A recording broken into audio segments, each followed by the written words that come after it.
한겨울, 눈이 멈추지 않던 밤, 조선의 한 양반가에서 8살 쌍둥이 형제가 사라집니다. 집안 사람들은 묻지 않았고 어른들은 눈을 돌렸으며 계모는 울면서 말합니다. 아이들이 스스로 나간 듯 하옵니다. 그날 이후 집안은 이상해지기 시작합니다. 곡식은 줄고 돈은 새고 사람 사이의 믿음이 하나둘 무너집니다. 옛말에 이런 말이 있지요. 사람을 버리면 집안이 먼저 버림받는다.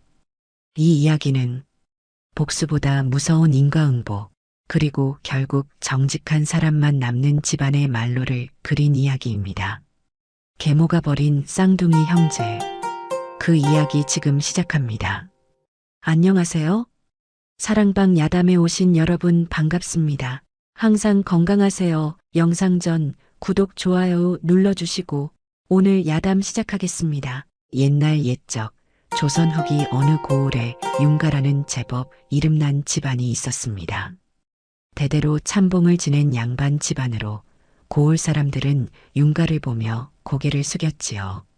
그런데 윤가의 가장 윤참봉은 일찍 상처를 하고 말았습니다. 아내를 잃은 슬픔에 한동안 홀로 지내던 그는 결국 새장가를 들었지요. 새로 들어온 계모 박씨는 40이 채 안 된 과부 출신이었습니다. 얼굴은 수려했으나 눈빛은 차가웠지요. 박씨가 안채를 차지하자 집안 분위기가 묘하게 바뀌기 시작했습니다. 윤참봉에게는 전처소생 쌍둥이 아들이 있었습니다. 형의 이름은 성주, 동생의 이름은 성민이었지요. 8살 된 두 아이는 영특하기로 고을에서 소문이 자자했습니다. 그의 겨울은 유난히 추웠습니다. 섣달 20날 한방눈이 내리던 밤이었습니다. 아침이 되자 온 집안이 발칵 뒤집혔지요. 성주와 성민이 흔적도 없이 사라진 것이었습니다. 도련님들이 안 보입니다. 하인들이 온 집안을 뒤졌으나 아이들은 보이지 않았습니다. 방문은 안에서 잠겨 있었고 이불은 차갑게 식어 있었지요. 계모 박씨가 눈물을 뚝뚝 흘리며 나타났습니다. 아이고, 도련님들, 어찌된 일이옵니까? 그녀는 윤참봉 앞에서 무릎을 꿇었습니다. 마마님, 간밤에 무슨 일이라도 있었소? 윤참봉이 다급히 물었지요. 박씨는 고개를 떨구며 말했습니다. 소첩이 어찌 알겠사옵니까? 아이들이 제 발로 나간 것 같사옵니다. 제 발로? 이 추운 겨울밤에? 소첩도 믿기지 않사옵니다만. 박씨의 목소리는 떨렸으나 눈빛만은 이상하리만치 차분했습니다. 마을 사람들이 모여들었습니다. 고을에서 이름난 집안의 아이들이 사라졌다니 모두들 수군거렸지요. 참봉댁 도련님들이 없어졌다더군. 8살짜리 아이들이 어디로 갔겠소? 아무래도 이상하지 않소? 저 새댁이 온 뒤로 집안 분위기가. 사람들은 속삭였습니다. 하지만 누구도 감히 큰 소리로 말하지는 못했지요. 윤참봉은 사흘 밤낮을 아이들을 찾아 헤맸습니다. 온 마을을 뒤지고 산까지 뒤졌으나 아무런 흔적도 없었습니다. 박씨는 매일 안채에서 울음소리를 냈습니다. 아이고, 도련님들, 추운 데서 얼어 죽으면 어쩌나. 그러나 마을 노파 하나가 우물가에서 작게 중얼거렸습니다. 저 눈물이 너무 계산적이지 않소? 그 말을 들은 이는 고개를 끄덕였으나 입 밖에 내지는 못했습니다. 눈은 계속 내렸고 아이들의 흔적은 완전히 지워졌습니다. 눈이 그친 뒤 윤가 집안에서는 이상한 소문이 돌기 시작했습니다. 쌍둥이는 원래 집안에 재수가 없다지요. 한 몸에서 나온 두 영혼이라 집안 기운을 갈라먹는다고 하지 않소? 처음에는 누가 그런 말을 퍼뜨렸는지 알 수 없었습니다. 하지만 곧 그 말의 근원이 드러났지요. 계모 박씨였습니다. 박씨는 집안 어른들을 하나씩 찾아다니며 말했습니다. 큰 도련님 성주는 어려서부터 몸이 약했사옵니다. 약간만 해도 한 달의 쌀서 말은 들어갔지요. 작은 도련님 성미는 영특하기는 하나 두 아이가 함께 있으니 집안 재물이 둘로 나뉘지 않겠사옵니까? 어른들은 고개를 끄덕였습니다. 박 씨의 말에는 묘한 설득력이 있었지요. 더구나 쌍둥이라는 것이 옛말에도 상서롭지 못하다 했사옵니다. 박 씨는 눈물까지 글썽이며 말을 이었습니다. 소첩이 들어온 뒤로 집안에 우환이 끊이질 않았사옵니다. 곡식은 줄고 소는 병들고 이 모두 쌍둥이 때문이 아니겠사옵니까? 집안 큰어른이 한숨을 쉬었습니다. 그래도 참봉의 자식인데 어르신 자식이라 해도 집안을 망치는 자식이라면 달라야 하지 않겠사옵니까? 박 씨의 목소리에는 도끼가 서려 있었습니다. 윤참봉은 갈팡질팡했습니다. 아내 말도 일리가 있고 어른들의 걱정도 이해가 갔지요. 무엇보다 그는 마음이 약한 사람이었습니다. 아이들이 돌아오면 그때 생각해 보겠소. 윤참봉의 대답은 힘이 없었습니다. 그날 밤 박 씨는 늙은 하인 하나를 불렀습니다. 너는 나를 따르겠느냐 아니면 이 집에서 쫓겨나겠느냐? 하인은 떨며 무릎을 꿇었습니다. 마님, 분부만 내려주시옵소서. 박 씨가 천천히 말했습니다. 오늘 밤 아이들을 데리고 나가거라. 산 아래 주막 근처에 내려놓고 오면 된다. 쌀 2말과 은전 1잎을 주마. 하인의 얼굴이 하얗게 질렸습니다. 그러나 마님, 도련님들을 말대꾸하느냐? 박 씨의 목소리가 차갑게 식었습니다. 하인은 더 이상 말할 수 없었지요. 그날 한밤중이었습니다. 성주와 성민은 잠결에 누군가 이불을 걷어내는 것을 느꼈습니다. 늙은 하인이 두 아이의 입을 막으며 속삭였습니다. 도련님들, 조용히 하십시오. 따라오십시오. 무슨 일이요? 성주가 작게 물었습니다. 하인은 대답하지 않았지요. 두 아이는 부엌 뒤 문으로 끌려나갔습니다. 눈은 다시 내리기 시작했고 차가운 바람이 살을 에웠습니다. 아저씨, 우리 어디 가는 거요? 성민이 떨리는 목소리로 물었습니다. 하인은 고개를 돌리지 않았습니다. 그저 두 아이의 손을 잡고 산길을 내려갔지요. 한참을 걸어 산 아래 주막 근처에 이르렀을 때 하인이 멈춰 섰습니다. 도련님들, 용서하십시오. 하인의 목소리가 떨렸습니다. 그는 품에서 작은 보자기를 꺼내 바닥에 놓았습니다. 이것만 가지고 어디든 살 길을 찾으십시오. 보자기 안에는 떡 몇 개와 동전 몇 잎이 들어 있었습니다. 아저씨, 우리를 버리는 거요? 성주가 물었습니다. 아이의 목소리는 놀랍도록 차분했지요. 하인은 대답 대신 절을 한번 하고는 돌아서서 달아났습니다. 눈발은 점점 거세졌습니다. 두 아이는 주막 뒤 헛간을 발견하고 그 안으로 기어 들어갔습니다. 성민이 형의 손을 꼭 잡으며 말했습니다. 형님, 우리 잘못한 게 있소? 성주는 동생을 끌어안으며 대답했습니다. 아니다, 성민아. 우리는 아무 잘못도 없다. 아이의 목소리에는 눈물이 없었습니다. 대신 단단한 무언가가 자리 잡기 시작했지요. 그날 밤 두 아이는 서로를 껴안은 채 잠들었습니다. 그들은 아직 몰랐습니다. 이 밤이 그들의 인생을 완전히 바꿀 것이라는 사실을 말이지요. 다음 날 아침 주막 주인이 헛간에서 이상한 소리를 들었습니다. 여보게, 헛간 쪽에서 무슨 소리가 나지 않소? 주인이 문을 열자 두 아이가 웅크린 채 떨고 있었습니다. 옷은 얼어붙었고 입술은 파랗게 질려 있었지요. 아니, 이게 무슨... 주인은 깜짝 놀라 아내를 불렀습니다. 하지만 주막 주인 내외는 가난했고 남의 자식을 거둘 형편이 못 되었습니다. 저 아이들, 어찌하면 좋겠소? 우리도 먹고 살기 바쁜데. 어쩔 수 없지 않소? 주인 내외는 안타까워하면서도 발길을 돌렸습니다. 그때였습니다. 잠깐만 기다리시오. 한 여인의 목소리가 들렸습니다. 39쯤 되어 보이는 과부 바느질꾼이었지요. 그녀의 이름은 김씨였습니다. 김씨는 마을에서 품을 팔아 겨우 연명하는 가난한 과부였습니다. 병든 딸 하나를 키우며 살아가는 처지였지요. 저 아이들, 제가 데려가겠습니다. 주막 주인이 놀라 물었습니다. 부인, 당신도 형편이 어려우시지 않소? 어찌 남의 자식까지? 김씨가 조용히 대답했습니다. 형편이야 어렵지요. 하지만 저 아이들을 그냥 두고 가면 제 마음이 더 아플 것 같습니다. 그녀는 두 아이에게 다가가 무릎을 꿇었습니다. 아이들아, 일어날 수 있겠느냐?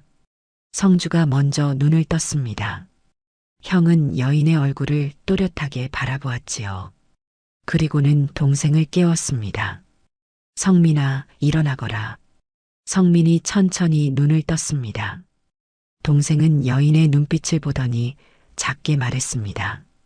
이분은 나쁜 사람이 아니에요, 형님. 김 씨는 놀랐습니다. 아이가 자신의 마음을 읽은 것 같았지요. 얘들아, 너희 이름이 무엇이냐? 소희는 성주라 하옵고 이 아이는 제 동생 성민이옵니다. 성주의 말투는 8살 아이답지 않게 차분했습니다. 게다가 소인이라는 말을 쓰는 것을 보니 양반집 자식임이 분명했지요. 양반댁 도련님들이 어찌 이런 곳에? 김씨가 묻자 성주가 짧게 대답했습니다. 저희는 버림받았습니다. 아이의 목소리에는 감정이 없었습니다. 오히려 그것이 더 가슴 아팠지요. 성민은 달랐습니다. 동생은 김씨의 치마를 붙잡으며 눈물을 글썽였습니다. 아주머니, 저희가 정말 재수 없는 아이들인가요? 쌍둥이라서 집안 기운을 갈라먹는다고. 김씨는 성민을 끌어안았습니다. 아니란다. 너희는 아무 잘못도 없어. 남의 자식이라도 사람은 사람이다. 그날부터 두 아이는 김씨의 작은 초가집에서 살게 되었습니다. 김씨에게는 11살 된 딸분이가 있었습니다. 분이는 태어날 때부터 다리를 절었지요. 하지만 마음씨는 고왔습니다. 어머니, 이 아이들은 누구예요? 앞으로 우리와 함께 살 동생들이란다. 분이는 두 아이를 반갑게 맞아주었습니다. 처음 며칠간 성주는 거의 말이 없었습니다.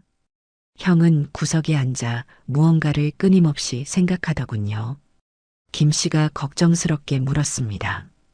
성주야, 무슨 생각을 그리 하느냐? 아주머니, 저희를 버린 이유를 알고 싶습니다. 이유? 네. 사람은 이유 없이 움직이지 않습니다. 반드시 뭔가 계산이 있었을 것입니다. 8살 아이의 입에서 나온 말이라고는 믿기지 않았습니다. 반면 성민은 달랐습니다. 동생은 김씨와 분이에게 빠르게 마음을 열었지요. 누나, 다리가 아프지 않아요? 응, 괜찮아. 제가 나중에 크면 꼭 누나 다리 고쳐드릴게요. 형님이 약 만드는 법을 배울 거래요. 성민은 사람의 마음을 읽고 위로하는 재주가 있었습니다. 김씨는 종종 놀라곤 했지요. 성민이는 사람 마음을 참 잘 아는구나. 저는요, 사람 눈을 보면 알 수 있어요. 그 사람이 착한지 나쁜지. 한 달쯤 지났을 때 성주가 김씨에게 말했습니다. 아주머니, 소인이 장터에 나가 심부름을 하고 싶습니다. 아직 어린데 무슨... 아니옵니다. 저희는 이제 먹고 살 방법을 배워야 합니다. 울지 않고 살아남는 법을 말이지요. 김씨는 아이의 눈빛을 보고 놀랐습니다. 그 눈에는 어른 같은 단단함이 있었지요. 성민이는 어찌 생각하느냐? 동생은 형의 손을 잡으며 대답했습니다. 저는 형님이 하자는 대로 할래요. 형님은 언제나 옳으니까요. 두 아이는 서로 다른 재능을 가졌지만 서로를 완전히 믿었습니다. 그날부터 성주는 셈과 글을 더욱 열심히 익혔습니다. 형은 주막 주인에게 빌린 책을 밤새 읽었지요. 성민은 장터에 나가 사람들을 관찰했습니다. 동생은 누가 거짓말을 하는지, 누가 진심을 말하는지 귀신같이 알아맞히더군요. 형님, 저 아저씨는 거짓말하고 있어요. 어떻게 아느냐? 눈이 자꾸 다른 데를 보거든요. 그리고 말할 때 손을 만지작거려요. 성주는 동생의 말을 믿었습니다. 그리고 그 관찰을 기록했지요. 두 아이는 비상하게 머리가 좋았습니다. 하지만 그들은 울지 않았습니다. 대신 서로 손을 잡고 살아남는 법을 배웠습니다. 그리고 마음속 깊은 곳에 언젠가 진실을 밝힐 것이라는 다짐을 품었지요. 윤가 집안에서는 이상한 일이 벌어지기 시작했습니다. 쌍둥이가 사라진 지 석 달쯤 지났을 때였습니다. 곡간지기가 윤참봉에게 말했습니다. 날이 이상하옵니다. 곡식이 자꾸 줄어드옵니다. 줄어든다니? 쥐라도 들었느냐? 쥐 때문이 아니옵니다. 장부와 실제가 맞지 않사옵니다. 윤참봉이 눈살을 찌푸렸습니다. 얼마나 차이가 나느냐? 쌀만 해도 한 달에 서말씩은 빠져나가옵니다. 윤참봉이 곡간을 살피려 하자 박 씨가 재빨리 나타났습니다. 나으리, 그것은 소첩이 처리한 일이옵니다. 부인이? 네, 집안 살림이란 원래 그러한 것이옵니다. 하인들 먹이고 손님 접대하고 장부에 다 적을 수는 없지 않겠사옵니까? 박 씨는 웃으며 넘겼습니다. 윤참봉은 아내의 말에 고개를 끄덕였지요. 하지만 일은 그것으로 끝나지 않았습니다. 석 달 뒤 빚쟁이가 찾아왔습니다. 참봉날이 차용증대로 은자 50냥을 갚아주시오. 무슨 소리요? 내가 언제 돈을 빌렸소? 빚쟁이가 종이 한 장을 내밀었습니다. 거기에는 윤가 차용증이라는 도장이 찍혀 있었지요. 이건 윤참봉이 당황하자 박 씨가 또다시 나섰습니다. 아이고, 그것은 소첩이 급한 일로 잠시 빌린 것이옵니다. 나으리께 말씀드리기 전에 갚으려 했는데. 부인, 이런 일은 미리 말을 해야지. 용서하옵소서. 하지만 이것도 다 집안을 위한 일이었사옵니다. 박 씨는 눈물까지 보이며 말했습니다. 윤참봉은 더 이상 따지지 못했지요. 그런 일이 한두 번이 아니었습니다. 빚은 점점 불어났고 곡식은 계속 빠져나갔습니다. 하지만 박 씨는 매번 집안 살림이 원래 그렇다며 둘러댔지요.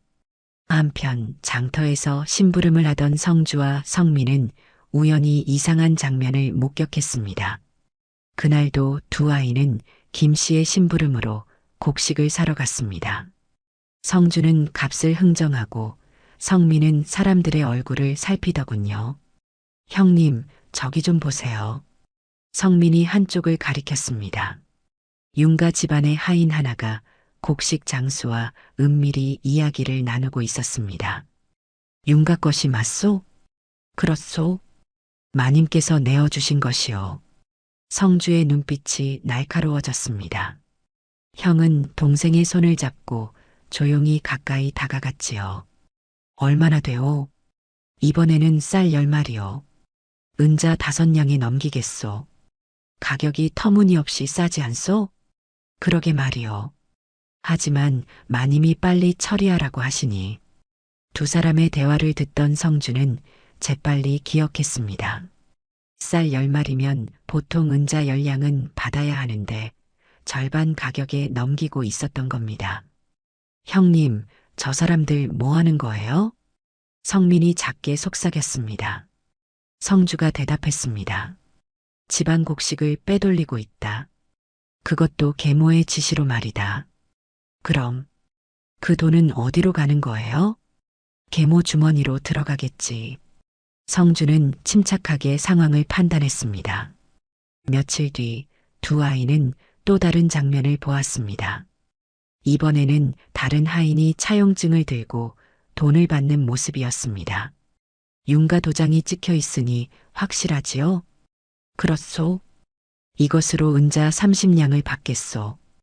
윤참봉이 알고 있는 일이요? 그야 마님이 알아서 하시는 일이지요. 성주는 곧장 김 씨의 집으로 돌아와 말했습니다. 아주머니, 종이와 붓을 빌려주시겠습니까? 무엇에 쓰려고? 기록을 남기려 합니다. 우리가 본 것들을 말이지요. 성주는 그날부터 장부를 만들기 시작했습니다. 날짜, 장소, 거래 내용, 금액, 모든 것을 빠짐없이 적어 나갔지요. 형님, 이걸 왜 적어두는 거예요? 성민이 물었습니다. 성주가 차분히 대답했습니다. 언젠가 필요할 날이 올 것이다. 사람들은 말을 믿지 않는다. 하지만 기록은 믿는다. 그럼 우리가 나중에 이걸 가지고 그렇다. 진실을 밝힐 때 이것이 칼이 될 것이다.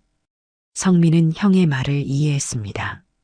동생은 사람 마음을 읽는 재주가 있었지만 형은 미래를 내다보는 눈이 있었던 겁니다. 성민아, 너는 사람들을 잘 관찰해라. 누가 거짓말을 하는지, 누가 계모와 한패인지, 그것을 내게 알려다오. 알겠어요, 형님. 두 아이는 그날부터 더욱 주의 깊게 장터를 다녔습니다. 성주는 숫자와 날짜를 기록했고, 성민은 사람들의 얼굴과 말투를 기억했습니다. 그리고 형제는 깨달았습니다. 우릴 버린 날부터 돈이 움직이기 시작했어. 성주가 중얼거렸습니다. 장부를 보니 모든 일이 자신들이 집에서 쫓겨난 직후부터 시작되었던 겁니다. 계모는 우릴 버리고 집안 재산을 빼돌릴 계획이었던 거야.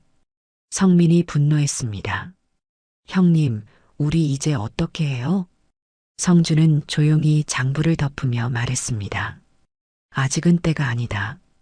우리는 더 커야 하고 더 많은 증거를 모아야 한다. 복수는 서두르는 것이 아니란다. 8살 아이의 입에서 나온 말이라고는 믿기지 않았습니다. 하지만 성주의 눈빛에는 단단한 결의가 서려 있었지요. 그날 밤 두 형제는 서로를 바라보며 다짐했습니다. 언젠가 반드시 진실을 밝히겠다고 말이지요. 세월이 흘러 쌍둥이는 15이 되었습니다. 성주는 키가 훌쩍 자라 이제 어엿한 청년의 모습이 되었습니다. 형은 글과 셈에 더욱 뛰어나졌고 주막 주인에게 빌린 책들을 모두 읽어냈지요. 성주야, 너는 서당에 다녔어도 장원급제했을 것이다. 김 씨가 감탄하며 말했습니다. 아주머니, 소인은 과거 같은 것에 관심이 없습니다. 다만 진실을 밝힐 힘을 기르고 싶을 뿐입니다. 성주의 목소리는 여전히 차분했습니다. 성민은 형과는 다른 방식으로 성장했습니다. 동생은 장터에서 온갖 사람들을 만나며 사람 마음을 읽는 재주를 더욱 갈고 닦았지요. 성민아, 저 양반이 거짓말을 하고 있는지 어떻게 아느냐? 목소리가 평소보다 높아졌어요.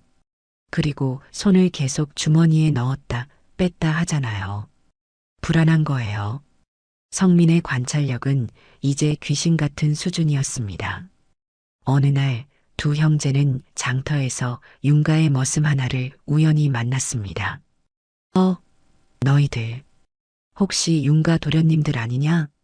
늙은 머슴이 두 아이를 알아보았습니다. 하지만 곧 놀라 입을 다물더군요. 성민이 재빨리 다가가 말했습니다. 아저씨, 우리를 아시는군요. 윤가는 요즘 어떻습니까? 머슴은 주위를 살피더니 작은 목소리로 말했습니다.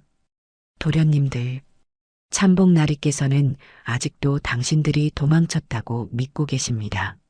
성주의 눈빛이 번쩍였습니다. 아버지께서 아직도? 그렇습니다. 마님께서 나리를 완전히 속이고 계시지요. 나리는 매년 제삿날마다 도련님들을 위해 밥상을 차리십니다. 성민의 가슴이 먹먹해졌습니다. 아버지께서 우리를 찾고 계신 겁니까? 처음 몇 년은 그러셨습니다. 하지만 마님이 계속 아이들이 스스로 떠났다고 하시니 이제는 체념하신 것 같습니다. 머슴은 한숨을 쉬었습니다. 하지만 집안 형편은 나날이 나빠지고 있습니다. 빚은 늘어나고 땅은 팔리고 마님의 소생 도련님은 노름에 빠져 사고만 치고 계시지요. 계모의 아들이 성주가 조용히 중얼거렸습니다. 그 도련님은 이름이 무엇입니까? 성욱이라 하옵니다. 올해 13살이 되었지요. 하지만 버릇이 없기로 유명합니다. 머슴은 더 말하려다 주위를 보고는 황급히 떠났습니다. 두 형제는 그날 밤 김씨의 집에 돌아와 오래도록 이야기를 나누었습니다. 형님, 아버지는 우리가 도망쳤다고 믿고 계신데요. 성민의 목소리에는 서운함이 묻어났습니다. 아버지는 속고 계신 것이다. 성주가 말했습니다. 형의 목소리는 냉정했지요. 그럼 우리 아버지께 진실을 알려드려야 하지 않나요? 아직은 아니다. 왜요? 성주가 동생을 바라보며 말했습니다. 생각해 보아라. 우리가 지금 나타나 계모가 우릴 버렸다고 말하면 누가 믿겠느냐? 우리는 버림받은 아이들일 뿐이다. 증거도 없이 말만 한다면 오히려 우리가 거짓말쟁이가 될 것이다.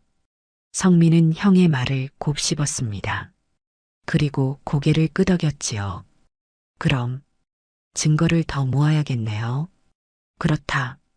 그리고 우리는 돌아가서 울지 않을 것이다. 성주의 눈빛이 단단해졌습니다. 우리의 목표는 복수가 아니라 진실이다.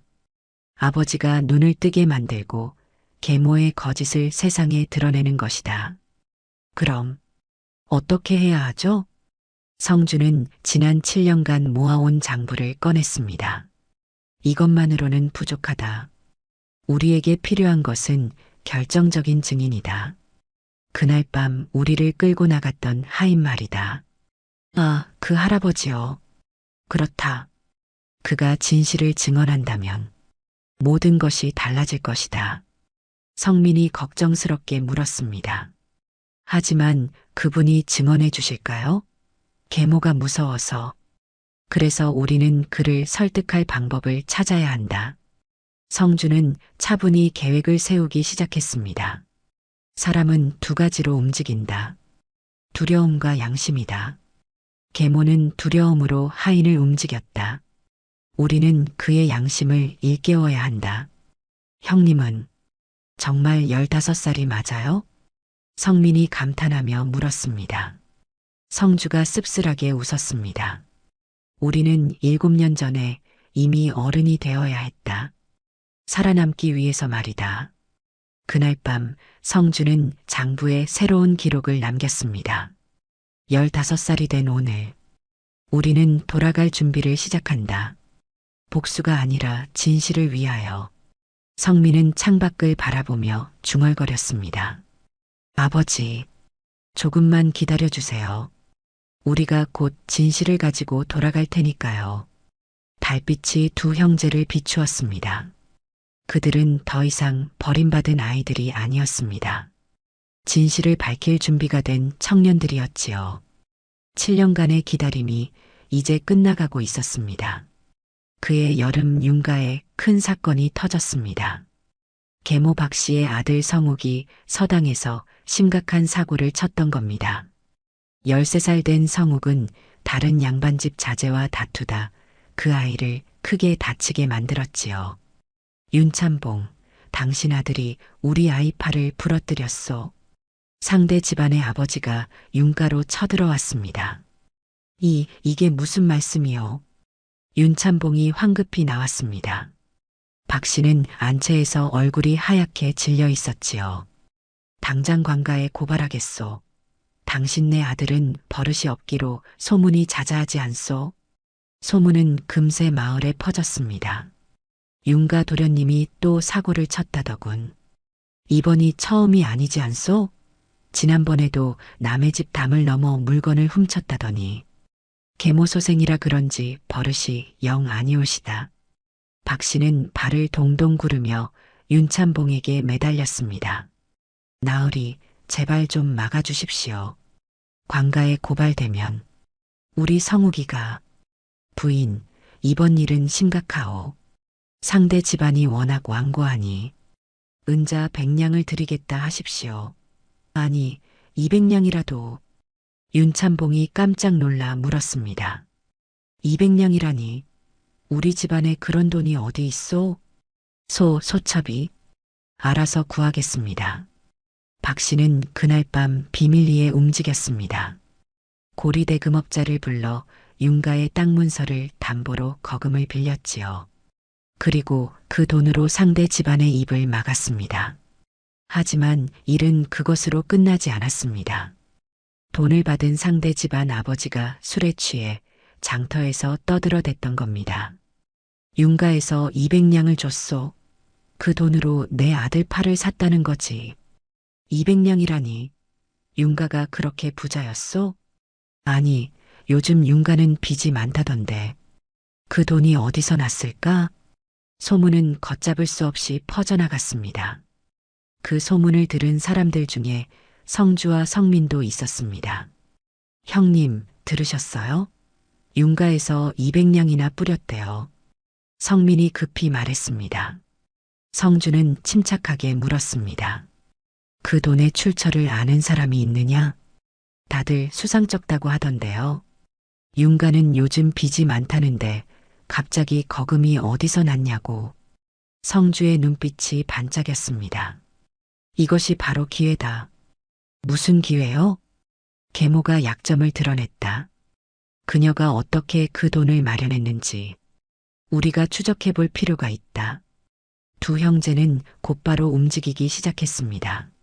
성민은 자신의 특기를 살려 장터의 고리대 금업자들을 찾아다녔습니다.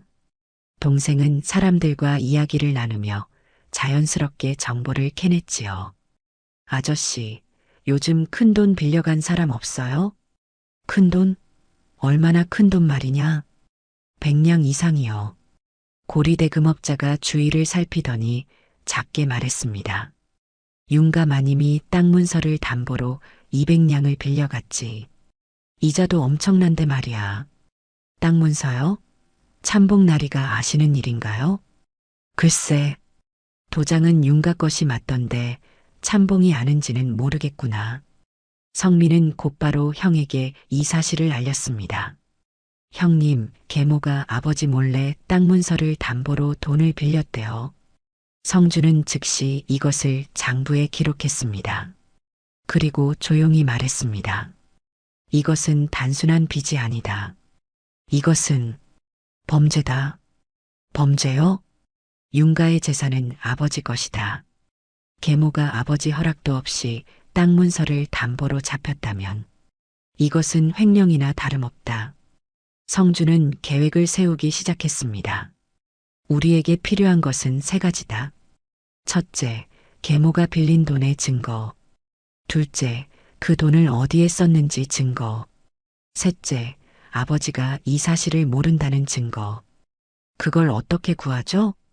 차근차근 하나씩 모으는 거다. 성민이 다시 물었습니다. 형님, 그런데 우리가 이걸 왜 모으는 거예요? 복수하려고요? 성주가 고개를 저었습니다. 아니다. 우리는 복수가 아니라 정의를 세우려는 것이다. 정의요? 그렇다. 계모는 사람을 버렸다. 우리를 말이다. 그럼 이제 그녀도 사람들에게 버림받는 꼴을 보여드릴 것이다. 성주의 목소리에는 차가운 결연함이 담겨 있었습니다. 그날 밤 성민은 형에게 물었습니다. 형님은 화가 나지 않으세요? 우릴 버린 계모한테. 성주가 잠시 침묵했습니다. 그리고 조용히 대답했습니다. 화는 난다. 하지만 화를 내는 것과 복수하는 것은 다르다. 우리가 해야 할 일은 진실을 밝히는 것이다. 그것이 우리를 버린 이들에게 줄 수 있는 가장 큰 벌이다. 성민은 형의 말을 되새겼습니다. 동생은 사람 마음을 읽을 줄 알았지만 형은 사람의 마음 너머를 볼 줄 알았던 겁니다. 한편 윤가에서는 계모 박 씨가 불안에 떨고 있었습니다. 소문이 너무 많이 났어. 혹시 누가 의심하는 건 아닐까? 박 씨는 밤마다 악몽에 시달렸습니다. 꿈속에서 자신이 버린 쌍둥이가 나타나 자신을 노려보더군요. 집안의 금줄이 끊어지기 시작했습니다. 그리고 그 끝에는 진실이 기다리고 있었습니다. 겨울이 다시 찾아왔습니다. 쌍둥이가 버림받은 지 꼭 7년이 되는 해였습니다. 성주는 이제 16이 되었고 장부에는 계모의 제목이 빼곡히 적혀 있었습니다. 하지만 형은 아직도 움직이지 않더군요. 형님, 이제 충분하지 않나요? 이 정도면 성민이 조급해하며 물었습니다. 성주가 고개를 저었습니다. 아직이다. 우리에게 필요한 것은 결정적인 증인이다. 그날 밤 우리를 끌고 나갔던 하인 말이다. 하지만 그분을 어떻게 찾죠? 찾는 것이 아니라 기다리는 것이다. 성주의 말대로 때가 되면 모든 것이 드러나는 법이었습니다. 어느 날 장터에서 놀라운 소식이 들려왔습니다. 윤가의 늙은 하인 박서방이 병들어 누웠다더군. 박서방? 윤가에서 30년을 일한 그 양반 말이오? 그렇소? 이제 얼마 못 산다더이다. 성민이 급히 형에게 달려왔습니다. 형님, 그날 밤 우리를 끌고 갔던 하인이 병들어 누웠대요. 성주의 눈빛이 번쩍였습니다. 드디어 때가 왔구나. 우리 지금 가볼까요? 아니다. 아직은 아니다. 성주는 신중했습니다. 병든 사람을 갑자기 찾아가면 의심을 산다. 우리는 자연스럽게 접근해야 한다. 며칠 뒤 두 형제는 약재를 구해 그 하인의 집을 찾아갔습니다. 누구시오? 하인의 아내가 문을 열었습니다. 소인들은 지나가는 나그네입니다. 이 근처에 병든 분이 계시다 들었습니다. 성주가 공손히 말했습니다. 혹시 약이 필요하시지 않으신지요? 저희가 드릴 수 있습니다. 하인의 아내는 의심스러운 눈빛으로 두 청년을 바라보았습니다. 하지만 가난한 그들에게는 약을 살 돈이 없었지요. 그렇다면 고맙습니다. 두 형제는 집 안으로 들어갔습니다. 방 안에는 늙은 하인 박서방이 누워 있었습니다. 7년 전 그날 밤 자신들을 끌고 나갔던 바로 그 사람이었지요. 박서방은 두 청년을 보더니 눈을 크게 떴습니다. 너희들은? 오랜만입니다, 박서방. 성주가 조용히 말했습니다. 박서방의 얼굴이 창백해졌지요. 도련님들, 살아계셨습니까? 그렇습니다. 저희는 살아남았습니다. 성민이 다가가 박서방의 손을 잡았습니다. 동생은 그의 눈을 들여다보며 말했습니다. 아저씨, 그날 밤 우리를 버리고 도망치면서 울고 계셨지요? 박서방의 눈에서 눈물이 흘러내렸습니다. 용서하시오. 용서하시오. 이 늙은이는 너무 겁이 많았습니다. 저희는 원망하러 온 것이 아닙니다. 성주가 말했습니다. 다만 진실을 듣고 싶을 뿐입니다. 그날 밤 무슨 일이 있었는지 말씀해 주십시오. 박서방은 한참을 울다가 입을 열었습니다. 마님께서 저를 부르셨습니다. 그리고 은자 한 입과 쌀 2마리를 주시며 도련님들을 데리고 나가라 하셨습니다. 어디로 데려가라 하셨습니까? 산 아래 주막 근처에. 그냥 내려놓고 오라 하셨습니다. 성주가 차분히 물었습니다. 참복 나리께서는 아셨습니까? 아니옵니다. 나리께서는 전혀 모르시는 일이었습니다. 마님께서 몰래 하신 일이옵니다. 왜 그런 일을 하셨다고 생각하십니까? 박서방이 떨리는 목소리로 대답했습니다. 마님은 마님은 전처 소생인 도련님들이 눈엣 가시였습니다. 당신 아들 성욱 도련님만 키우고 싶으셨지요. 그래서 우리를 버리신 겁니까? 그렇습니다.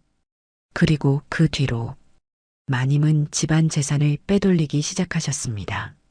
곡식도 땅 문서도. 성주와 성민은 서로를 바라보았습니다.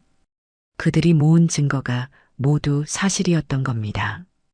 박서방, 이 말씀을 다른 사람들 앞에서도 하실 수 있으십니까? 성주가 물었습니다. 박서방이 고개를 끄덕였습니다.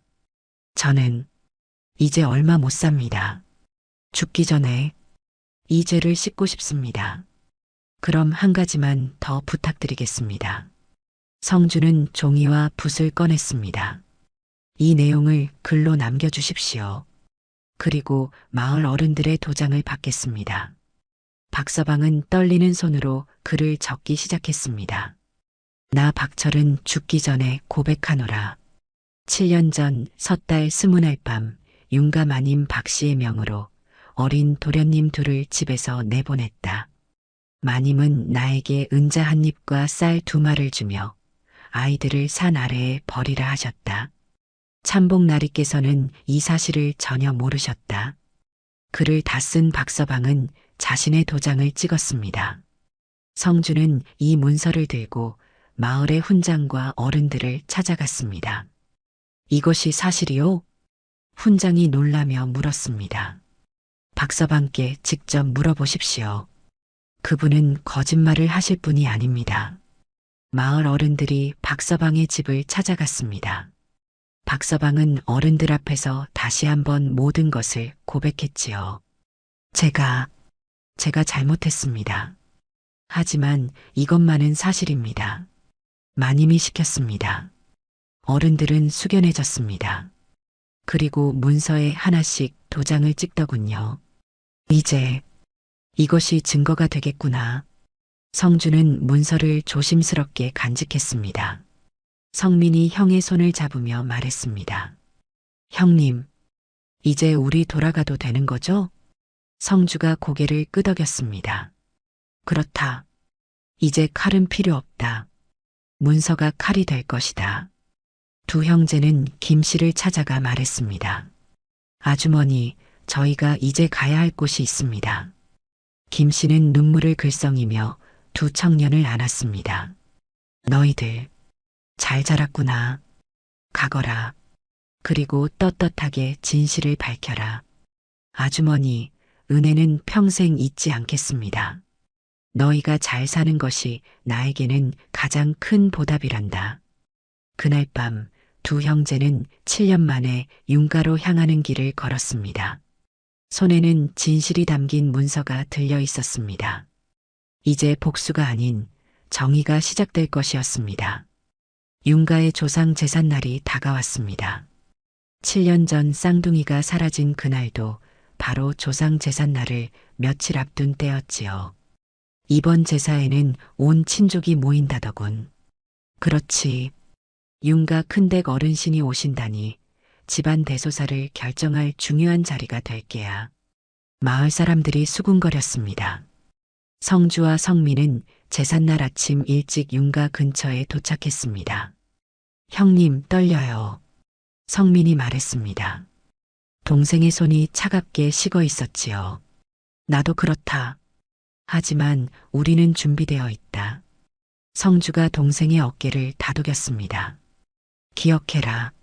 우리는 복수하러 가는 것이 아니라 진실을 밝히러 가는 것이다.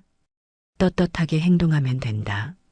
두 형제는 정오가 될 때까지 기다렸습니다. 제사상이 차려지고 온 친족이 모두 모인 시각이었지요. 윤가 사랑채에는 20명이 넘는 친족들이 앉아 있었습니다. 윤참봉은 상석에 앉아 있었고 계모 박씨는 그 옆에서 공손한 척 앉아 있었습니다. 13살 된 성욱은 불만스러운 얼굴로 구석에 앉아 있더군요. 자, 그럼 제사를 시작하겠습니다. 윤참봉이 말했을 때였습니다. 문 밖에서 누군가의 목소리가 들렸습니다. 잠깐만 기다려 주십시오. 모든 사람이 문 쪽을 바라보았습니다. 문이 천천히 열리는 순간 사랑채 앞 모든 이가 숨을 멈췄습니다. 그리고 두 청년이 당당히 들어섰지요. 7년 전 그 어린 쌍둥이 성주와 성민이었습니다. 키가 훤칠하고 의젓한 모습의 성주, 그리고 눈빛이 맑고 또렷한 성민. 두 사람은 한겨울 눈 속에 버려졌던 그 아이들이 맞았지만 이제는 완전히 달라져 있었습니다. 사랑채가 순간 얼어붙었습니다. 저것들은 계모 박 씨의 얼굴이 새하얗게 질렸습니다. 그녀의 손이 떨리기 시작했지요. 윤찬봉은 눈을 크게 뜨고 두 청년을 바라보았습니다. 그의 입술이 파르르 떨렸습니다. 너희는. 성주가 공손히 절을 했습니다. 동생 성민도 형을 따라 깊이 허리를 숙였지요. 아버님, 오랜만입니다. 불효자 성주와 성민이 인사를 올립니다. 성주, 성민, 정말 너희냐? 윤찬봉이 벌떡 일어났습니다. 그의 목소리는 떨렸지요. 친족들이 웅성거렸습니다. 저 아이들이 쌍둥이라더니 7년 전에 사라진 그 아이들 아니요? 도대체 어디서 살고 있었던 거요? 이게 무슨 일인가? 계모 박 씨가 재빨리 나섰습니다. 그녀는 놀란 표정을 감추려 애썼지요. 여보, 저것들은 도망쳤던 아이들입니다. 어찌 감히 제삿날에. 성주가 차분히 말했습니다. 도망쳤다고 하셨습니까? 그렇다. 너희는 제 발로 집을 나갔지 않느냐. 박 씨의 목소리가 떨렸습니다. 하지만 그녀는 억지로 당당한 척했지요. 성민이 한 걸음 앞으로 나왔습니다. 계모님, 저희가 제 발로 나갔다고 하셨지요? 그렇다. 그럼 왜 한겨울밤에 8살짜리 아이들이 집을 나가야 했을까요? 성민의 목소리는 조용했지만 또렷했습니다. 사랑채에 있던 모든 이가 귀를 기울였지요. 친족 중 한 어른이 물었습니다. 찬봉, 이게 대체 무슨 일이요? 아이들이 도망친 게 아니었단 말이요? 윤찬봉이 당황하며 대답했습니다. 저도 그렇게 알고 있었습니다. 성주가 품에서 문서 하나를 꺼냈습니다. 마을 어른들의 도장이 빼곡히 찍힌 종이었지요. 아버님, 그리고 친족 어르신들께 진실을 말씀드리겠습니다. 진실? 네. 저희는 도망친 것이 아닙니다. 버림받은 것입니다. 사랑채가 다시 한번 술렁였습니다. 무슨 소리냐? 박 씨가 소리쳤습니다. 그녀의 얼굴은 이제 창백을 넘어 흑빛이 되어가고 있었지요. 내가 감히 어른을 모함하느냐? 성주는 흔들림 없이 문서를 펼쳤습니다. 이것은 박서방의 증언입니다. 마을 훈장님과 어른들의 도장이 찍혀 있습니다. 윤가의 큰어른이 문서를 받아 읽기 시작했습니다. 나 박철은 죽기 전에 고백하노라. 7년 전 섣달 20날 밤 윤가 마님 박 씨의 명으로. 이것이 사실이요? 성민이 대답했습니다. 박서방은 병들어 누워 계십니다. 죽기 전에 양심의 가책으로 모든 것을 고백하셨습니다. 거짓말이다. 박서방이 그럴 리가 없다. 박 씨가 필사적으로 부인했습니다. 그때 문 밖에서 또 다른 목소리가 들렸습니다. 거짓말이 아니옵니다. 마을 훈장이 들어왔습니다. 그 뒤로 여러 마을 어른들이 따라 들어왔지요. 저희가 직접 박서방에게 들었습니다. 그는 거짓말을 하실 분이 아닙니다. 훈장의 말에 박 씨의 얼굴은 완전히 흑빛이 되었습니다. 성주가 다시 말했습니다.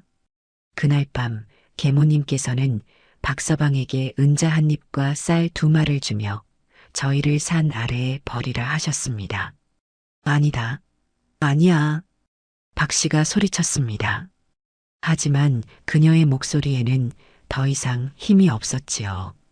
그럼 이것은 무엇입니까? 성주가 또 다른 문서를 꺼냈습니다. 7년간 모은 계모의 비리가 빼곡히 적힌 장부였지요. 이것은 지난 7년간 계모님께서 집안 재산을 빼돌린 기록입니다. 날짜, 장소, 금액, 증인 모두 기록되어 있습니다. 윤찬봉이 장부를 받아들었습니다. 그의 손이 떨렸지요. 페이지를 넘길 때마다 그의 얼굴은 점점 더 굳어져 갔습니다.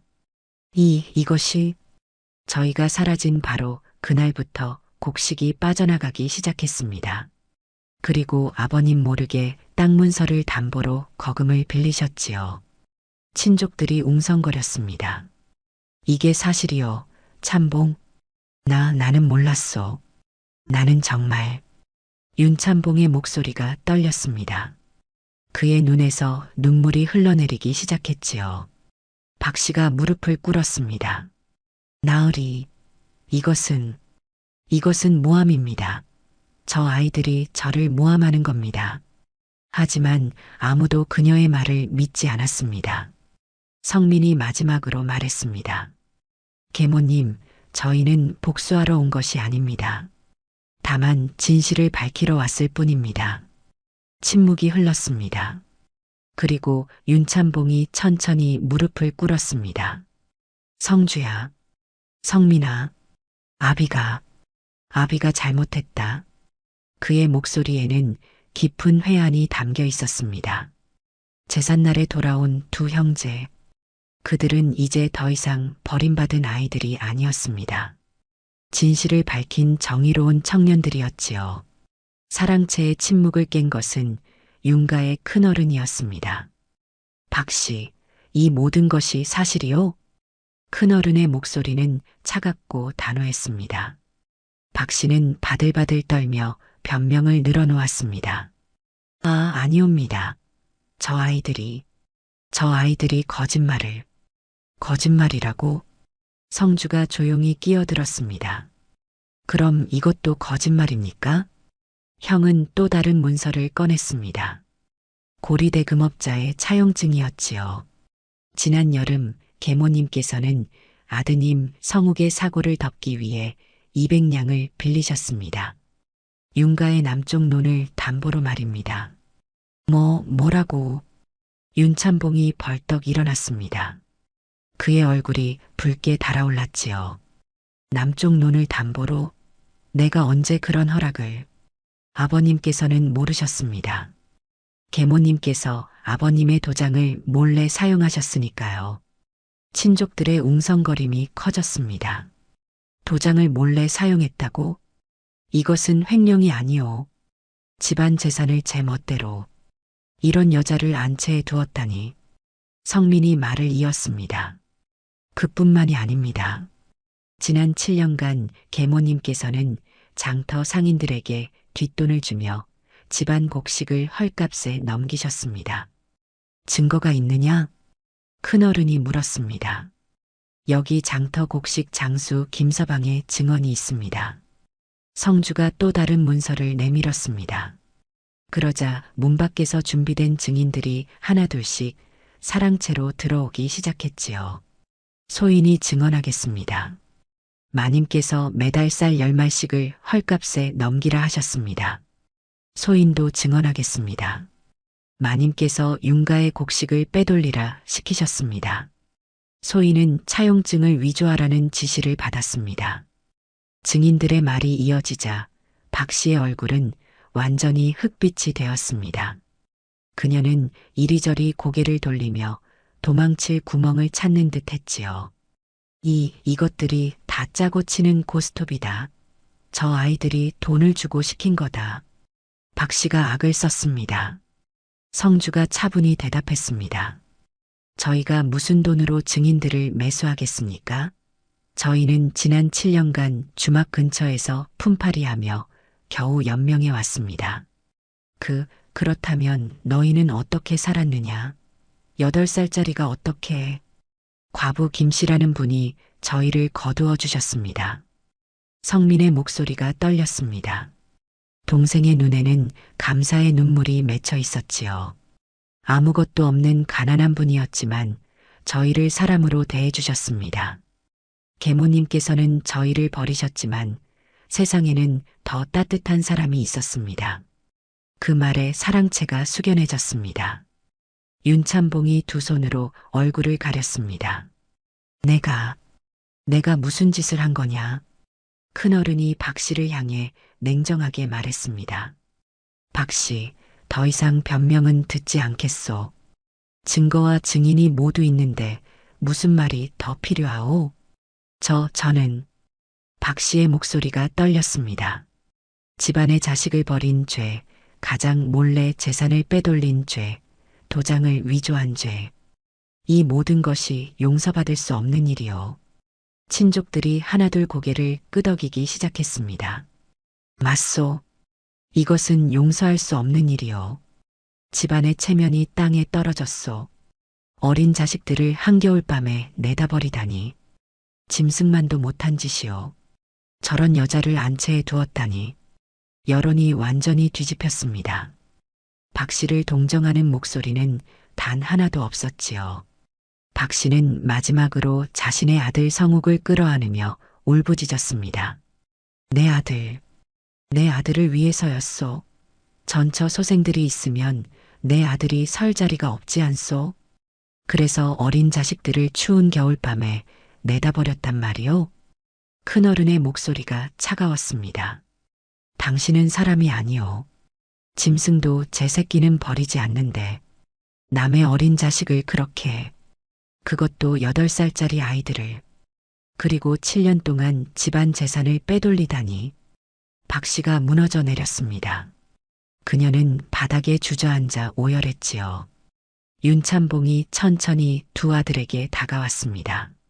성주야, 성민아, 아버님, 아비가 너희를 지키지 못했구나. 아비가 마음이 약해 눈을 돌렸구나. 윤참봉의 목소리는 떨렸습니다. 그는 두 아들 앞에서 다시 무릎을 꿇었지요. 아비는 용서받을 자격이 없다. 하지만 용서해다오. 아비를 용서해다오. 그의 목소리는 점점 작아졌습니다. 그리고 마침내 흐느끼기 시작했지요. 성주와 성민은 서로를 바라보았습니다.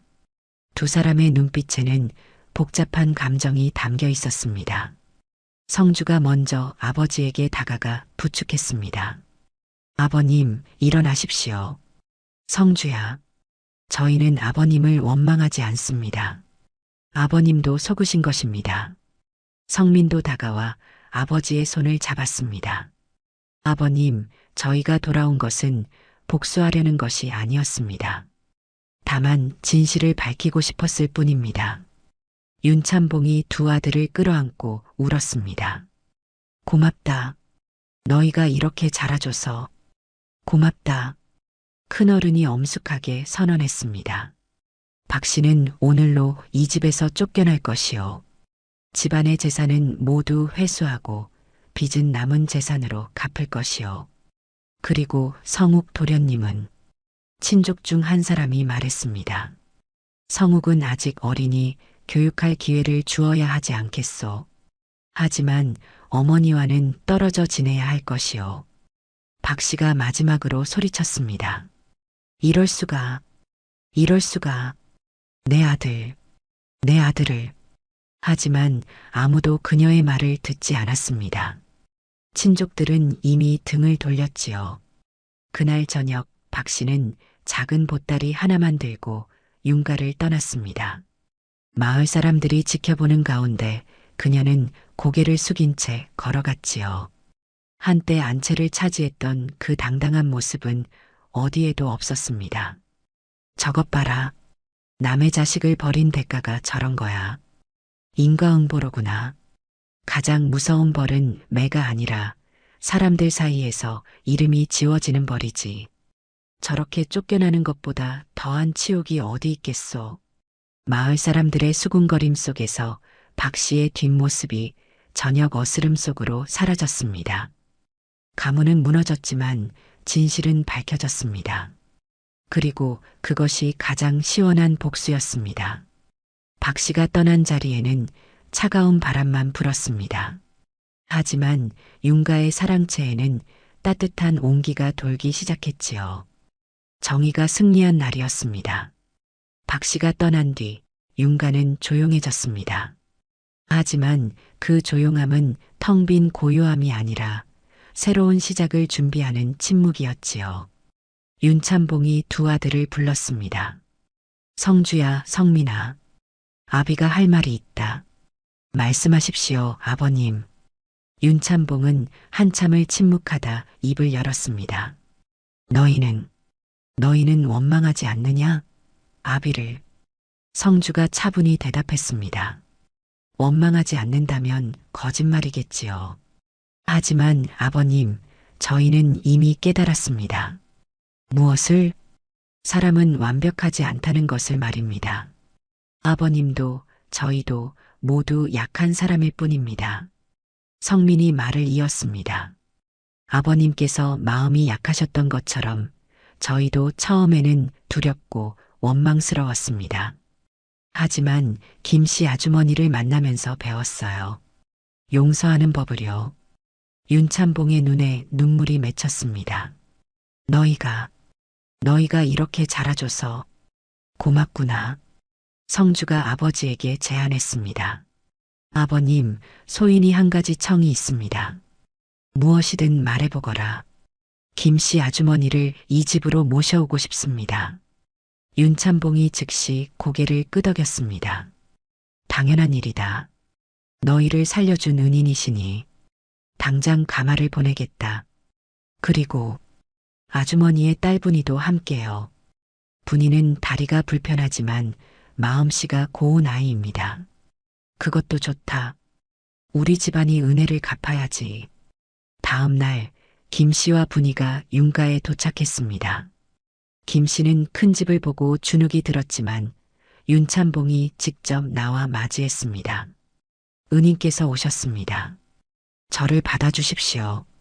윤참봉이 깊이 절을 했습니다. 김씨가 깜짝 놀라 말했습니다. 나으리, 이게 무슨, 제 자식들을 살려주신 은혜를 어찌 갚겠습니까? 부디 이 집에서 편히 지내주십시오. 김씨의 눈에 눈물이 고였습니다. 제가 무슨 대단한 일을 했다고. 성민이 달려와 김씨의 손을 잡았습니다. 아주머니께서는 저희에게 가장 소중한 것을 주셨어요. 사람으로 대해주신 거요. 분이도 눈물을 흘렸습니다. 오빠들, 이제 정말 집에 돌아온 거예요? 그래, 분이야. 그리고 너도 이제 우리 가족이야. 그날 저녁 온 가족이 함께 저녁상을 받았습니다. 윤참봉, 성주, 성민, 그리고 김씨와 분이까지. 또 구석에는 13살 성욱이 조용히 앉아 있었습니다. 성욱은 어머니가 떠난 뒤 말이 없었습니다. 하지만 가끔씩 성주와 성민을 훔쳐보곤 했지요. 성민이 성욱에게 밥을 건네며 말했습니다. 성욱아, 많이 먹어라.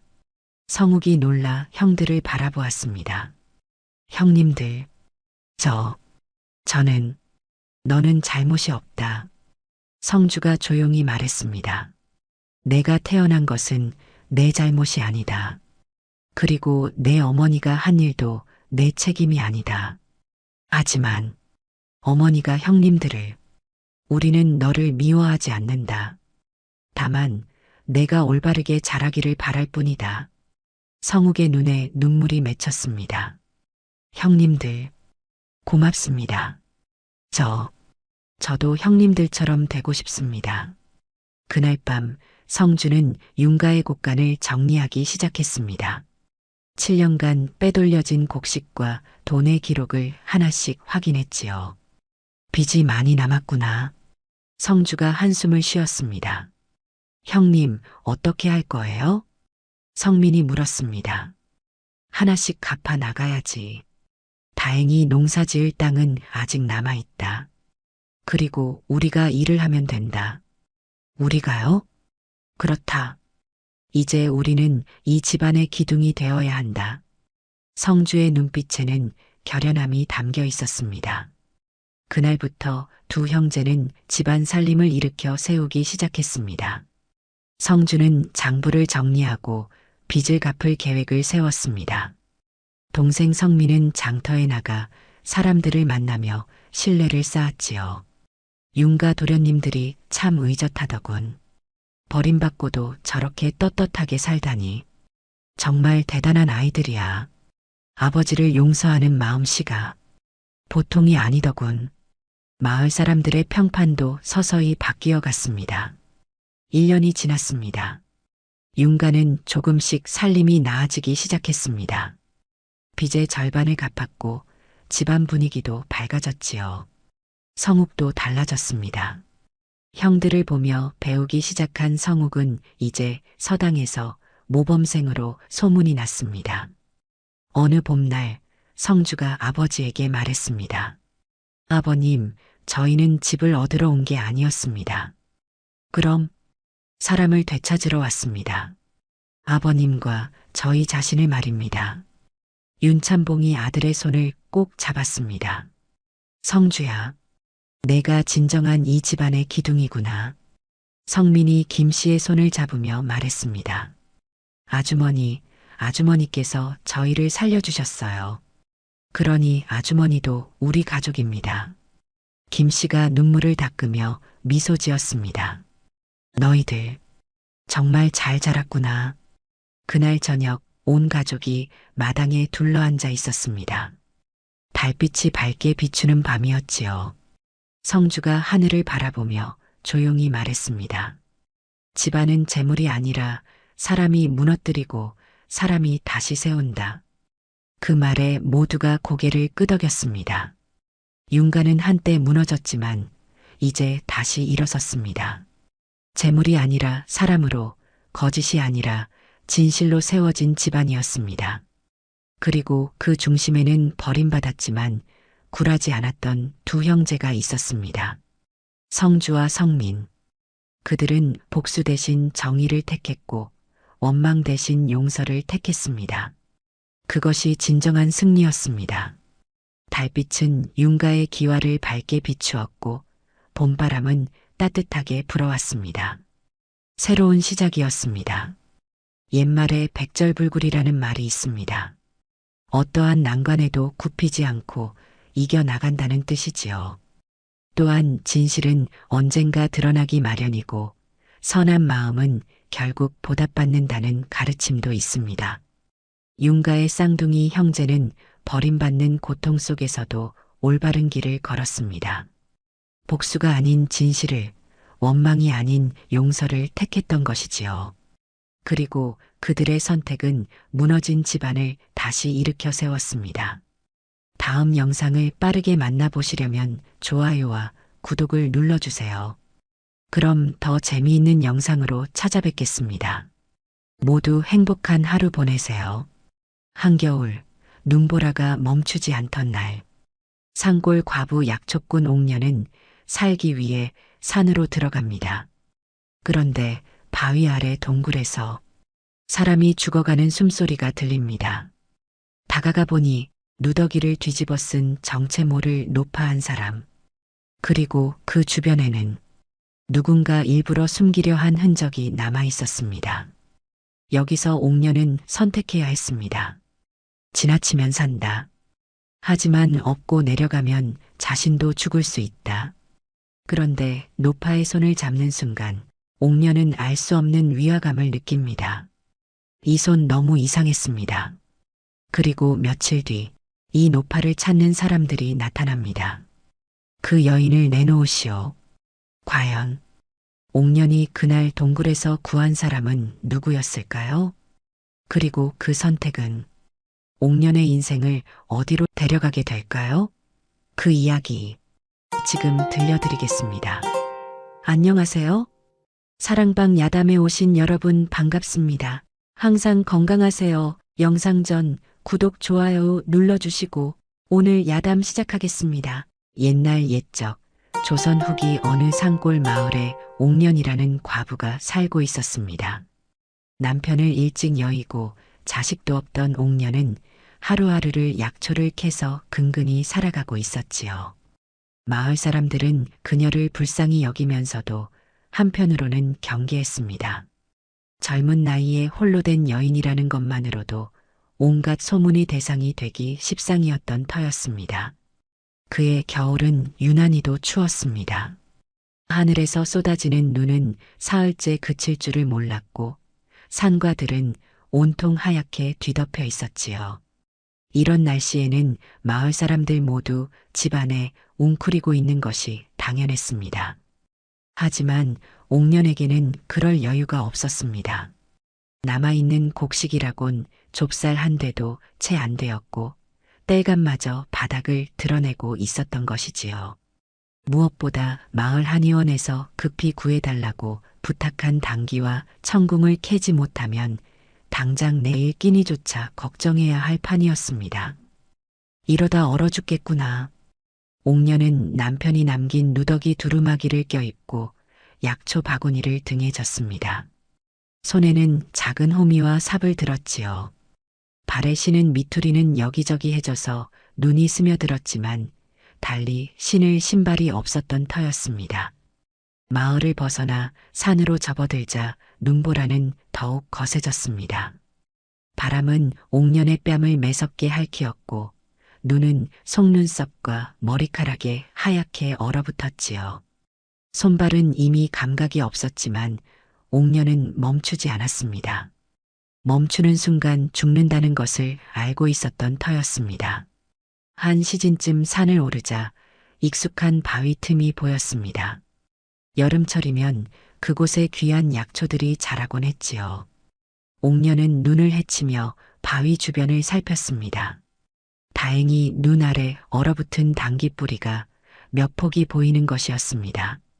이것만 캐가면 사흘은 먹고 살 수 있겠구나. 옥년은 얼어붙은 땅을 호미로 파기 시작했습니다. 손은 곱아 펴지지도 않았고 입김은 하얗게 피어올랐지요.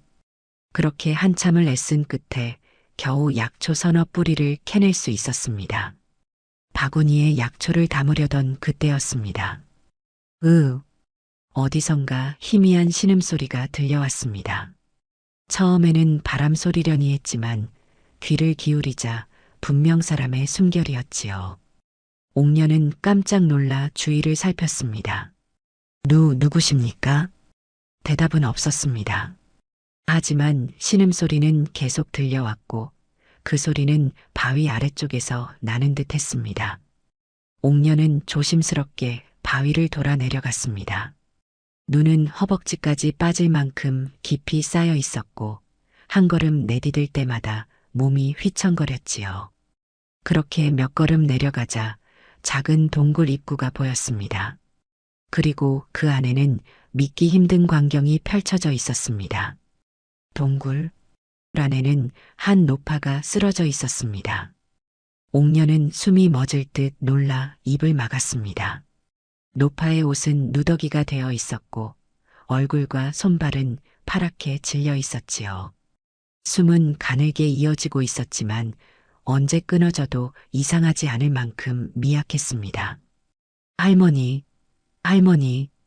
옥년은 급히 다가가 노파를 흔들어 깨웠습니다. 노파의 눈꺼풀이 미세하게 떨렸지만 눈을 뜨지는 못했지요. 옥년은 자신의 두루마기를 벗어 노파에게 덮어주었습니다. 그때 옥년의 눈에 이상한 점이 들어왔습니다. 노파가 입고 있는 누더기 옷을 자세히 보니 원래는 상당히 좋은 비단옷이었던 것 같았습니다. 비록 찢어지고 더러워졌지만 옷감의 질과 바느질 솜씨가 보통이 아니었던 것입니다. 이분이 어찌 이런 곳에? 동굴 바닥에는 발자국이 여러 찍혀 있었고 입구에는 누군가 일부러 눈을 쌓아 올린 듯한 흔적까지 보였습니다. 이건 일부러 여기 버린 것이로구나. 옥년의 등골이 오싹해졌습니다. 누군가 이 노파를 이 깊은 산속 동굴에 버리고 간 것이 분명했습니다. 그것도 이 혹독한 겨울에 말이지요. 옥년은 노파의 손을 잡아보았습니다. 얼음장처럼 차가웠지만 아직 완전히 얼어붙지는 않았습니다. 맥박도 미약하나마 뛰고 있었지요. 아직 살아계시긴 하구나. 하지만 이대로 두면 오늘 밤을 넘기지 못할 것이 뻔했습니다. 노파의 얼굴을 찬찬히 살펴보니 주름진 얼굴이었지만 코와 이마의 생김새가 예사롭지 않았습니다. 젊었을 때는 분명 미인이었을 터였지요. 손을 보니 더욱 놀라웠습니다. 굳은 살이 거의 없는 고운 손이었습니다. 평생 힘든 일을 해본 적이 없는 양반과 부인의 손이었던 것입니다. 대체 무슨 일이 있었기에? 옥녀는 동굴 밖을 내다보았습니다. 눈보라는 점점 더 거세지고 있었고 해는 이미 서산으로 기울고 있었지요. 해가 지면 기온은 더욱 떨어질 것이고 산길은 더욱 위험해질 터였습니다. 내가 혼자 내려가기도 빠듯한데 노파를 데리고 내려간다 해도 문제였습니다. 옥년의 움막은 좁고 누추했으며 먹을 것도 땔감도 거의 남아있지 않았습니다. 차라리 여기 두고 가서 마을 사람들에게 알리는 게 나으려나. 하지만 그것도 쉽지 않았습니다.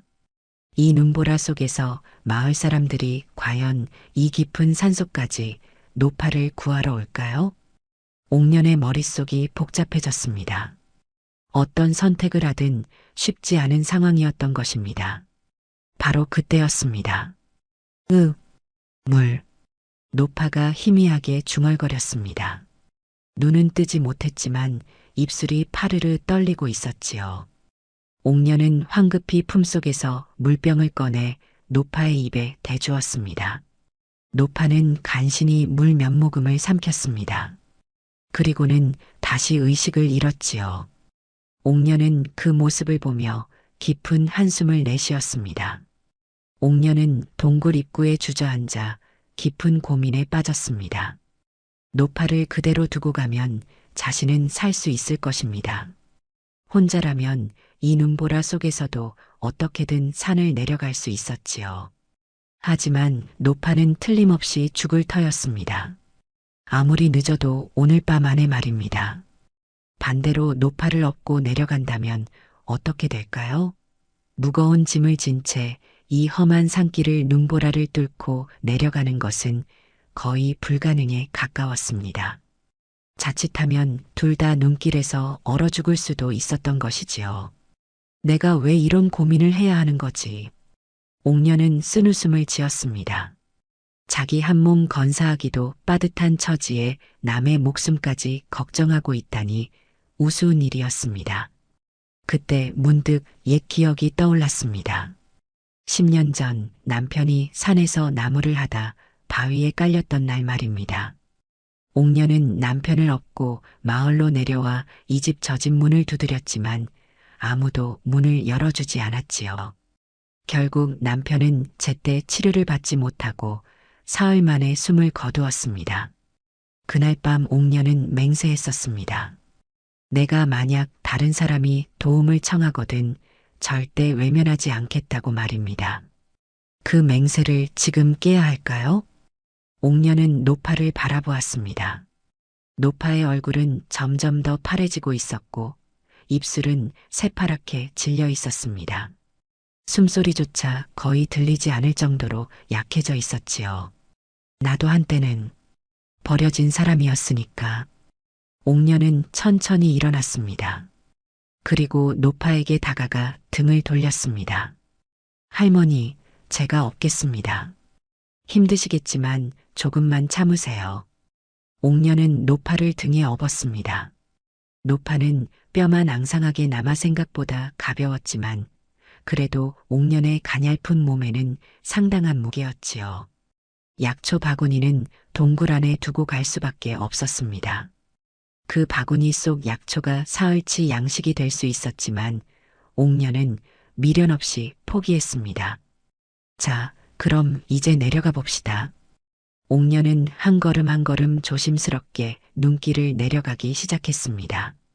눈은 무릎까지 빠졌고 바람은 두 사람을 쓰러뜨리려는 듯 거세게 불어댔습니다.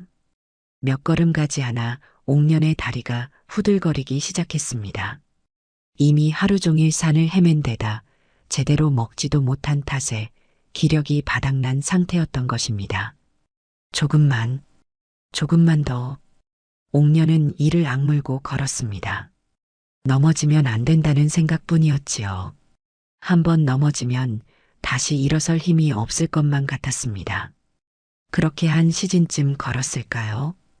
옥년의 눈앞에 익숙한 소나무가 보였습니다. 마을까지 절반쯤 온 것이었습니다. 다행이다. 이제 조금만 더 가면. 하지만 그때였습니다. 옥년의 발이 눈에 덮인 돌부리에 걸려 비틀거렸습니다. 옥년은 균형을 잡으려 했지만 노파의 무게 때문에 중심을 잡을 수 없었지요. 아! 옥년은 그대로 눈 속에 쓰러지고 말았습니다. 노파도 함께 눈 위로 굴러떨어졌지요. 옥년은 일어나려 했지만 온몸에 힘이 빠져 일어날 수가 없었습니다. 손발은 이미 감각이 없었고 눈꺼풀도 점점 무거워졌습니다.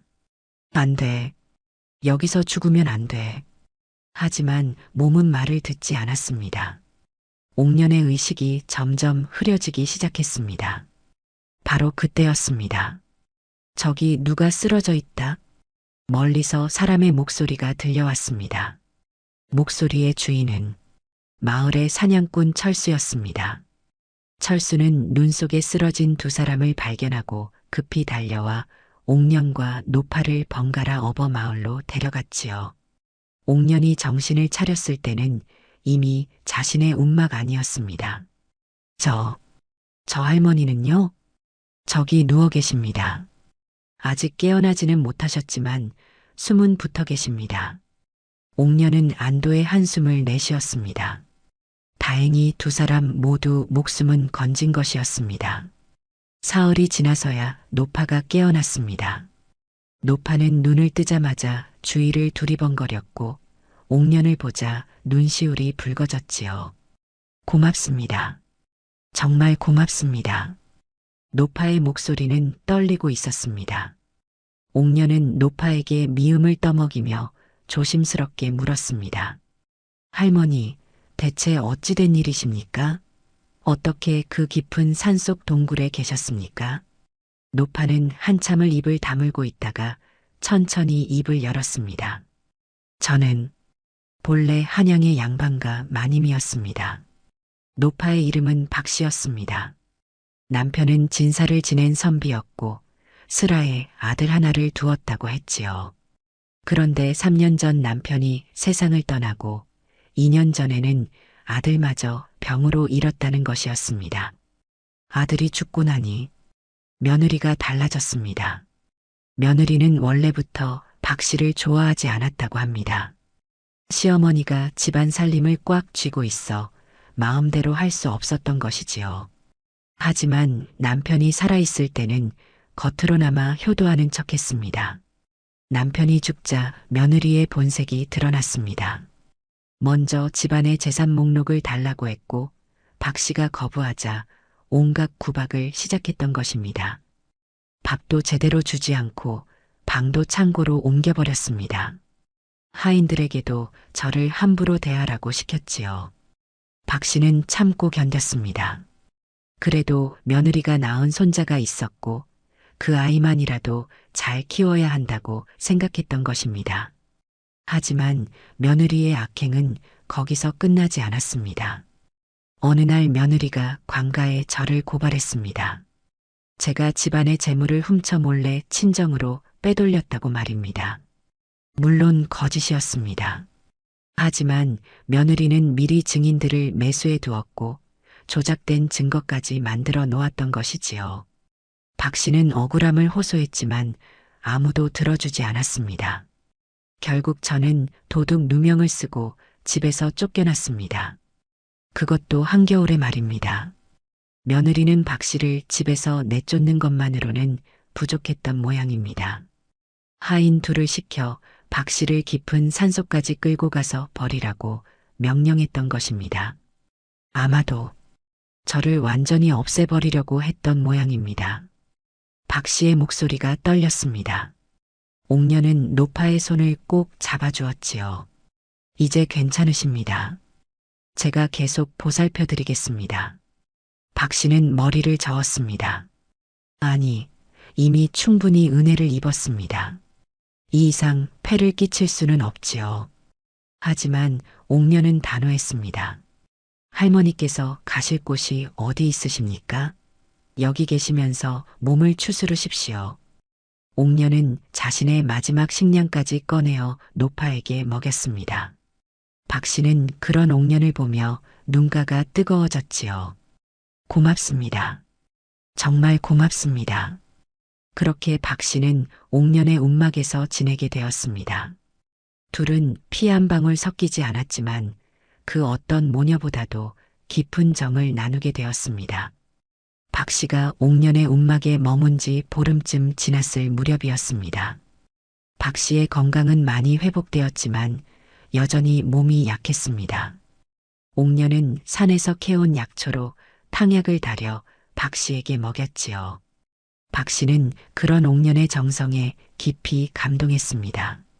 어느 날 저녁 박 씨가 조심스럽게 입을 열었습니다. 옥년아, 너에게 사실대로 말해야 할 것이 있구나. 옥년은 밥을 짓다 말고 박 씨를 바라보았습니다. 무슨 말씀이십니까, 할머니? 박 씨는 깊은 한숨을 내쉬었습니다. 내가 아직 다 말하지 못한 것이 있다. 내가 산에 버려진 것은 단순히 재산 때문만이 아니었단다. 박 씨는 천천히 이야기를 이어갔습니다. 며느리에게는 정부가 있었다고 합니다. 아들이 살아있을 때부터 몰래 다른 남자를 만나고 있었던 것이지요. 박 씨는 그 사실을 우연히 알게 되었고 며느리를 불러 꾸짖었다고 했지요. 그때 며느리가 이상한 웃음을 지으며 말했습니다. 자기 남편, 그러니까 내 아들이 병으로 죽은 것이 아니라고 말입니다. 옥녀는 깜짝 놀라 입을 막았습니다. 그게 무슨 말씀이십니까? 박 씨의 눈시울이 붉어졌습니다. 며느리가 내 아들을 독살했다는 것이지요. 그리고 나를 협박했습니다. 만약 이 사실을 누설하면 손자까지 해칠 거라고 말입니다. 박 씨는 손자를 지키기 위해 입을 다물 수밖에 없었다고 합니다. 며느리가 시키는 대로 재산 목록을 넘겨주고 온갖 구박을 참으며 지냈던 것이지요. 하지만 며느리는 나를 살려둘 생각이 없었던 모양입니다. 내가 언젠가 진실을 밝힐까봐 두려웠던 것이지요. 그래서 도둑 누명을 씌우고 산속에 버려 죽이려 했던 것이었습니다. 박 씨가 죽으면 모든 증거가 사라지고 며느리는 재산을 독차지할 수 있었던 것입니다. 할머니, 그럼 손자분은 어찌 되신 겁니까? 박 씨는 고개를 떨구었습니다. 그 아이가 걱정이구나. 그 악독한 계집의 손에 자라고 있을 텐데. 옥녀는 박 씨의 손을 꼭 잡았습니다. 할머니, 이대로 두시면 안 됩니다. 관가에 고발하셔야지요. 하지만 박 씨는 고개를 저었습니다. 증거가 없단다. 며느리는 철저하게 준비했고 모든 증인을 자기 편으로 만들어 놓았단다. 내가 아무리 말해도 미친 노파의 헛소리로 치부될 뿐이지. 그래도 게다가 며느리가 손자를 해칠까봐 두렵구나. 그 아이만은 지켜야 해. 옥녀는 안타까웠지만 박 씨의 마음을 이해했습니다. 손자를 향한 할머니의 사랑이 얼마나 깊은지 알 수 있었습니다. 며칠이 더 지났습니다. 박 씨는 조금씩 기력을 회복했고 움막 안에서 할 수 있는 일들을 거들기 시작했습니다. 옷을 깁고 음식을 만들고 옥년이 캐온 약초를 손질하기도 했던 것입니다. 어느 날 옥년이 산에서 돌아오자 박 씨가 무언가를 바느질하고 있었습니다. 할머니, 무엇을 만드십니까? 내 옷이 너무 해져서 새 옷을 지어주려고 한다. 박 씨는 옥년의 낡은 치마를 떼어내어 정성스럽게 새 치마를 만들고 있었습니다. 옥년은 가슴이 뭉클해졌습니다. 할머니, 고맙습니다. 이 정도야 아무것도 아니지. 너는 나를 살려주었는데. 두 사람은 서로를 의지하며 조용히 살아갔습니다. 비록 가난했지만 마음만은 따뜻했습니다. 하지만 평화는 오래가지 않았습니다. 어느 날 마을에 낯선 사내들이 나타났습니다. 그들은 마을 사람들에게 노파 한 명을 찾고 있다고 했지요. 집에서 도망친 늙은 종년인데 혹시 이 근처에서 본 적 없소? 마을 사람들은 고개를 저었습니다. 하지만 한 안악이 무심코 말했습니다. 늙은 여자라면 옥년이네 움막에 한 분 계시긴 하던데요. 사내들의 눈이 번뜩였습니다. 그 집이 어디요? 이틀 뒤 해질 무렵이었습니다. 옥년이 산에서 약초를 캐고 돌아오는데 움막 앞에 낯선 사내 둘이 서 있었습니다. 옥년은 불길한 예감에 걸음을 재촉했지요. 누구십니까? 사내들은 옥년을 보더니 비웃듯 말했습니다. 당신이 이 집 주인이요? 우리는 한양에서 왔소. 우리 집에서 도망친 종년을 찾고 있는데 이 집에 있다는 소문을 들었소. 옥년은 깜짝 놀랐습니다. 종년이라니 박씨 할머니를 말하는 것이 분명했습니다. 무슨 말씀이십니까? 여기 계신 분은 종이 아니라 양반가 마님이십니다. 사내들은 코웃음을 쳤습니다. 양반가 마님? 웃기는 소리 마시오. 그녀는 우리 주인 댁 재산을 훔쳐 달아난 도둑 종년이요. 어서 내놓으시오. 사내들이 움막 안으로 들어가려 하자 옥년이 몸으로 막아섰습니다. 안 됩니다. 할머니는 아무 죄도 없으십니다. 하지만 사내들은 옥년을 거칠게 밀쳐냈습니다. 옥년은 그대로 땅바닥에 나뒹굴었지요. 움막 안에서는 박씨가 두려움에 떨고 있었습니다. 사내들이 박씨를 발견하고는 거친 손으로 팔을 움켜쥐었습니다. 찾았다. 인연이 맞소. 놓아주시오. 나는 도둑이 아니오. 박씨가 필사적으로 저항했지만 소용없었습니다. 사내들은 박씨를 질질 끌고 나왔지요. 옥년은 급히 일어나 사내들의 앞을 막아섰습니다. 기다리십시오. 이분은 정말 양반가 마님이십니다. 며느리의 모함을 받아 억울하게 쫓겨나신 분이라고요. 사내 하나가 옥년을 노려보았습니다. 주제넘게 나서지 마시오. 이년은 도둑질한 죄로 관가에 고발된 몸이요. 우리는 주인 명령대로 데려가는 것뿐이요. 거짓말입니다. 할머니는 아무것도 훔치지 않으셨어요. 바로 그때였습니다. 마을 사람들이 소란소리를 듣고 하나둘 모여들기 시작했습니다. 옥년을 도와준 사냥꾼 철수도 있었지요. 무슨 일이요? 옥년은 철수를 보고 외쳤습니다. 철수 아저씨, 이 사람들이 할머니를 억지로 데려가려 합니다. 철수가 사내들에게 물었습니다. 대체 무슨 일이요? 그 노인네가 무슨 죄를 지었다고 그러시오? 사내들은 거만하게 대답했습니다. 이년은 우리 주인 댁에서 재물을 훔쳐 달아난 도둑 종년이요. 관가에도 이미 고발이 되어 있으니 우리가 데려가는 것은 당연한 일이요. 하지만 철수는 고개를 저었습니다. 종년치고는 옷과 말씨가 예사롭지 않던데요. 게다가 손을 보니 평생 일을 해본 적이 없는 양반 마님의 손이던데요. 사내들의 얼굴이 굳어졌습니다. 시끄럽소. 당신네가 무슨 상관이요. 그때 사내 하나가 허리춤에서 칼을 빼들었습니다. 말이 안 통하는구먼. 인연을 죽여서라도 데려가겠소.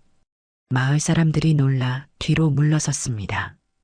칼날이 석양빛을 받아 번쩍이며 위협적으로 빛났지요. 바로 그 순간이었습니다. 철수가 낫을 번쩍 들어 올리며 앞으로 나섰습니다. 감히 우리 마을에서 칼을 휘두르겠다는 거요? 목숨이 아까우면 당장 그 칼을 내려놓으시오. 사람을 해치면 당신네도 관가에 끌려가 목이 달아날 것이오. 사내들은 당황한 기색이 역력했습니다. 이렇게 마을 사람들이 나서리라곤 예상하지 못했던 것이지요. 그때 박씨가 떨리는 목소리로 말했습니다. 여러분, 제 말 좀 들어주십시오. 저는 정말 양반가 마님이었습니다. 하지만 며느리의 모함으로 집에서 쫓겨났고 산속에 버려졌습니다. 마을 사람들이 웅성거렸습니다. 박 씨는 계속 말을 이어갔지요. 저는 아무것도 훔치지 않았습니다. 오히려 며느리가 제 재산을 빼앗고 저를 없애려 한 것입니다. 부디 저를 믿어주십시오. 사내들이 다시 박 씨를 끌고 가려 하자 옥년이 큰 소리로 외쳤습니다. 여러분, 우리 함께 관가로 갑시다. 거기서 누가 진실을 말하는지 밝히면 되지 않겠습니까? 마을 사람들이 고개를 끄덕였습니다. 그것도 좋은 생각이요. 맞소. 관가에서 시시비비를 가려야지요. 사내들은 난처한 표정이 되었습니다. 관가에 가면 일이 복잡해질 것이 뻔했던 것이지요. 당신네가 무슨 상관이요? 이건 우리 집안 일이요. 하지만 옥녀는 물러서지 않았습니다. 아닙니다. 이건 사람의 목숨이 걸린 일입니다. 관가에서 분명히 밝혀야 합니다. 다음 날 아침 일찍 옥녀는 박 씨를 모시고 관가로 향했습니다. 마을 사람들도 몇몇이 함께 나섰습니다. 철수를 비롯해 옥년을 평소 좋게 보던 이들이었지요. 며느리가 보낸 사내들도 어쩔 수 없이 따라왔습니다. 관아에 도착하자 옥년은 북을 쳤습니다. 신문고를 울려 억울함을 호소하는 것이었지요. 잠시 후 관속들이 나와 일행을 안으로 안내했습니다. 관아 마당에는 이미 며느리와 그녀의 일가들이 와 있었습니다. 며느리는 고운 비단옷을 입고 거만한 표정으로 서 있었지요. 저것이 우리 집 종년입니다. 재물을 훔쳐 달아났던 것을 겨우 찾아왔습니다. 며느리는 박 씨를 가리키며 말했습니다. 박 씨는 며느리를 보자 온몸을 떨었습니다. 곧 사또가 나타났습니다. 중년의 관리로 날카로운 눈매를 가진 사람이었지요. 누가 북을 쳤느냐? 옥년이 앞으로 나섰습니다. 소녀가 쳤습니다. 사또님. 사또가 옥년을 위아래로 훑어보았습니다. 내가 무슨 억울한 일이 있어 북을 쳤느냐? 옥년은 무릎을 꿇고 또박또박 말하기 시작했습니다. 사또님, 소녀는 산골의 가난한 과부입니다. 지난 한겨울에 산에서 약초를 캐다가 동굴에 버려진 노파 한 분을 발견했습니다. 옥년은 그날의 일을 자세히 설명했습니다. 노파가 얼마나 비참한 상태로 발견되었는지, 어떻게 산을 내려왔는지, 그리고 노파에게서 들은 이야기까지 모두 말했지요. 노파께서는 본래 양반가 마님이셨으나 며느리의 모함으로 집에서 쫓겨나 산에 버려지셨다고 하십니다. 며느리가 재산을 빼앗기 위해 일부러 그리했다는 것입니다. 며느리가 벌떡 일어나 소리쳤습니다. 거짓말입니다. 저것은 우리 집 종년입니다. 재물을 훔치고 달아난 도둑이라고요. 사또가 손을 들어 며느리를 제지했습니다. 조용히 하거라. 내 말은 나중에 듣겠다. 사또가 다시 옥년에게 물었습니다. 내가 본 것과 들은 것을 말했구나. 그런데 증거가 있느냐? 옥년은 말문이 막혔습니다. 증거라. 무엇을 증거로 내세울 수 있을까요? 그때 박 씨가 떨리는 목소리로 말했습니다. 사또님, 소녀에게 증거가 있습니다. 박 씨는 품속에서 작은 보자기를 꺼냈습니다. 그 안에는 낡은 문서 한 장이 들어 있었지요. 이것은 제 남편께서 돌아가시기 전에 저에게 주신 재산 분배 문서입니다. 남편께서는 집안의 모든 재산을 며느리가 아닌 손자에게 물려주고 제가 그것을 관리하도록 유언하셨습니다. 사또가 문서를 받아 자세히 살펴보았습니다. 문서에는 분명히 박 씨의 남편 이름과 도장이 찍혀 있었고 증인들의 서명도 있었습니다. 며느리의 얼굴이 하얗게 질렸습니다. 그건 가짜입니다. 조작된 문서라고요. 하지만 사또는 며느리의 말을 무시하고 관속에게 명했습니다. 이 문서의 증인들을 모두 찾아오너라. 그리고 이 집안의 재산 내역도 조사하라. 며느리는 점점 더 당황하는 기색이 역력했습니다. 옥년은 조금씩 희망이 생기기 시작했지요. 사또가 박 씨에게 물었습니다. 그대는 정말 이 집안의 시어머니가 맞느냐? 박 씨는 고개를 끄덕였습니다. 그렇습니다, 사또님. 소녀는 20년 넘게 이 집안의 마님으로 살았습니다. 마을 사람들에게 물어보시면 모두 아는 일입니다. 사또는 며느리를 날카롭게 쳐다보았습니다. 내가 시어머니를 종년이라 속인 것이냐? 며느리는 어쩔 줄 몰라 하다가 갑자기 울음을 터뜨렸습니다. 사또님, 저는 억울합니다. 저 늙은 것이 정말 재물을 훔쳐 달아났다고요. 하지만 사또는 차갑게 말했습니다.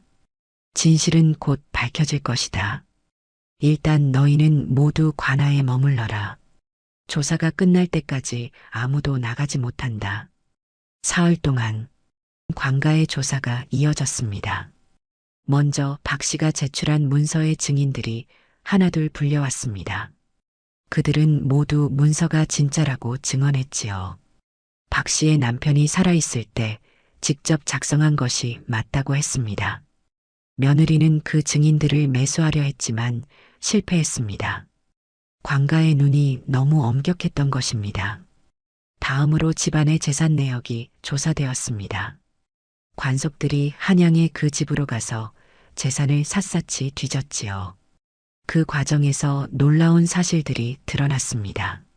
며느리는 시어머니를 쫓아낸 뒤 집안의 귀중품들을 몰래 팔아치웠습니다. 그 돈으로 정부와 사치를 일삼았던 것이지요. 심지어 남편의 제사를 지내지도 않았다는 증언도 나왔습니다. 더욱 충격적인 것은 며느리가 박 씨의 친정 식구들에게 거짓 편지를 보냈다는 사실이었습니다. 박 씨가 병으로 죽었다고 거짓말을 한 것이지요. 덕분에 박 씨의 친정에서는 이미 장례까지 치른 상태였습니다. 그리고 가장 끔찍한 진실이 드러났습니다. 아들, 즉 며느리의 남편이 죽기 전 먹었던 약을 조사한 결과 그 안에서 독초 성분이 발견된 것입니다. 며느리가 정말로 남편을 독살했다는 증거였지요. 나흘째 되는 날 사또가 최종 판결을 내렸습니다. 관아 마당에는 많은 사람이 모여들었습니다. 옥령과 박 씨, 며느리와 그 일가, 그리고 마을 사람들까지 모두 모였지요. 사또가 위험 있는 목소리로 말했습니다. 조사 결과 모든 진실이 밝혀졌다. 관아가 조용해졌습니다. 모든 이가 숨을 죽이고 사또의 말을 기다렸지요. 박 씨는 이 집안의 정당한 시어머니이며 며느리의 모함으로 억울하게 쫓겨난 것이 분명하다. 사또는 잠시 말을 멈추었습니다. 그리고 며느리를 노려보며 천천히 그러나 단호하게 말을 이었지요. 며느리 김씨, 내 죄를 아느냐? 사또의 호통에 관아가 떨렸습니다. 내 놈은 시어머니를 모함하고 재산을 불법으로 빼돌렸으며 심지어 남편을 독살한 살인범이다. 천인공노할 대역죄인이로다. 관아 마당이 술렁거렸습니다. 사람들은 놀라움과 분노로 웅성거렸지요. 며느리는 그 자리에 주저앉으며 울부짖었습니다. 아닙니다. 사또님, 살려주십시오. 제가 잘못했습니다. 하지만 사또는 손을 저으며 단호하게 말했습니다. 김 씨는 남편 살해죄로 차명에 처한다. 관아 마당이 술렁거렸습니다. 며느리는 땅바닥에 엎드려 살려달라 애걸했지만 소용없었습니다. 그 전에 곤장 80대를 맞을 것이며 재산은 모두 박 씨에게 돌려주어라.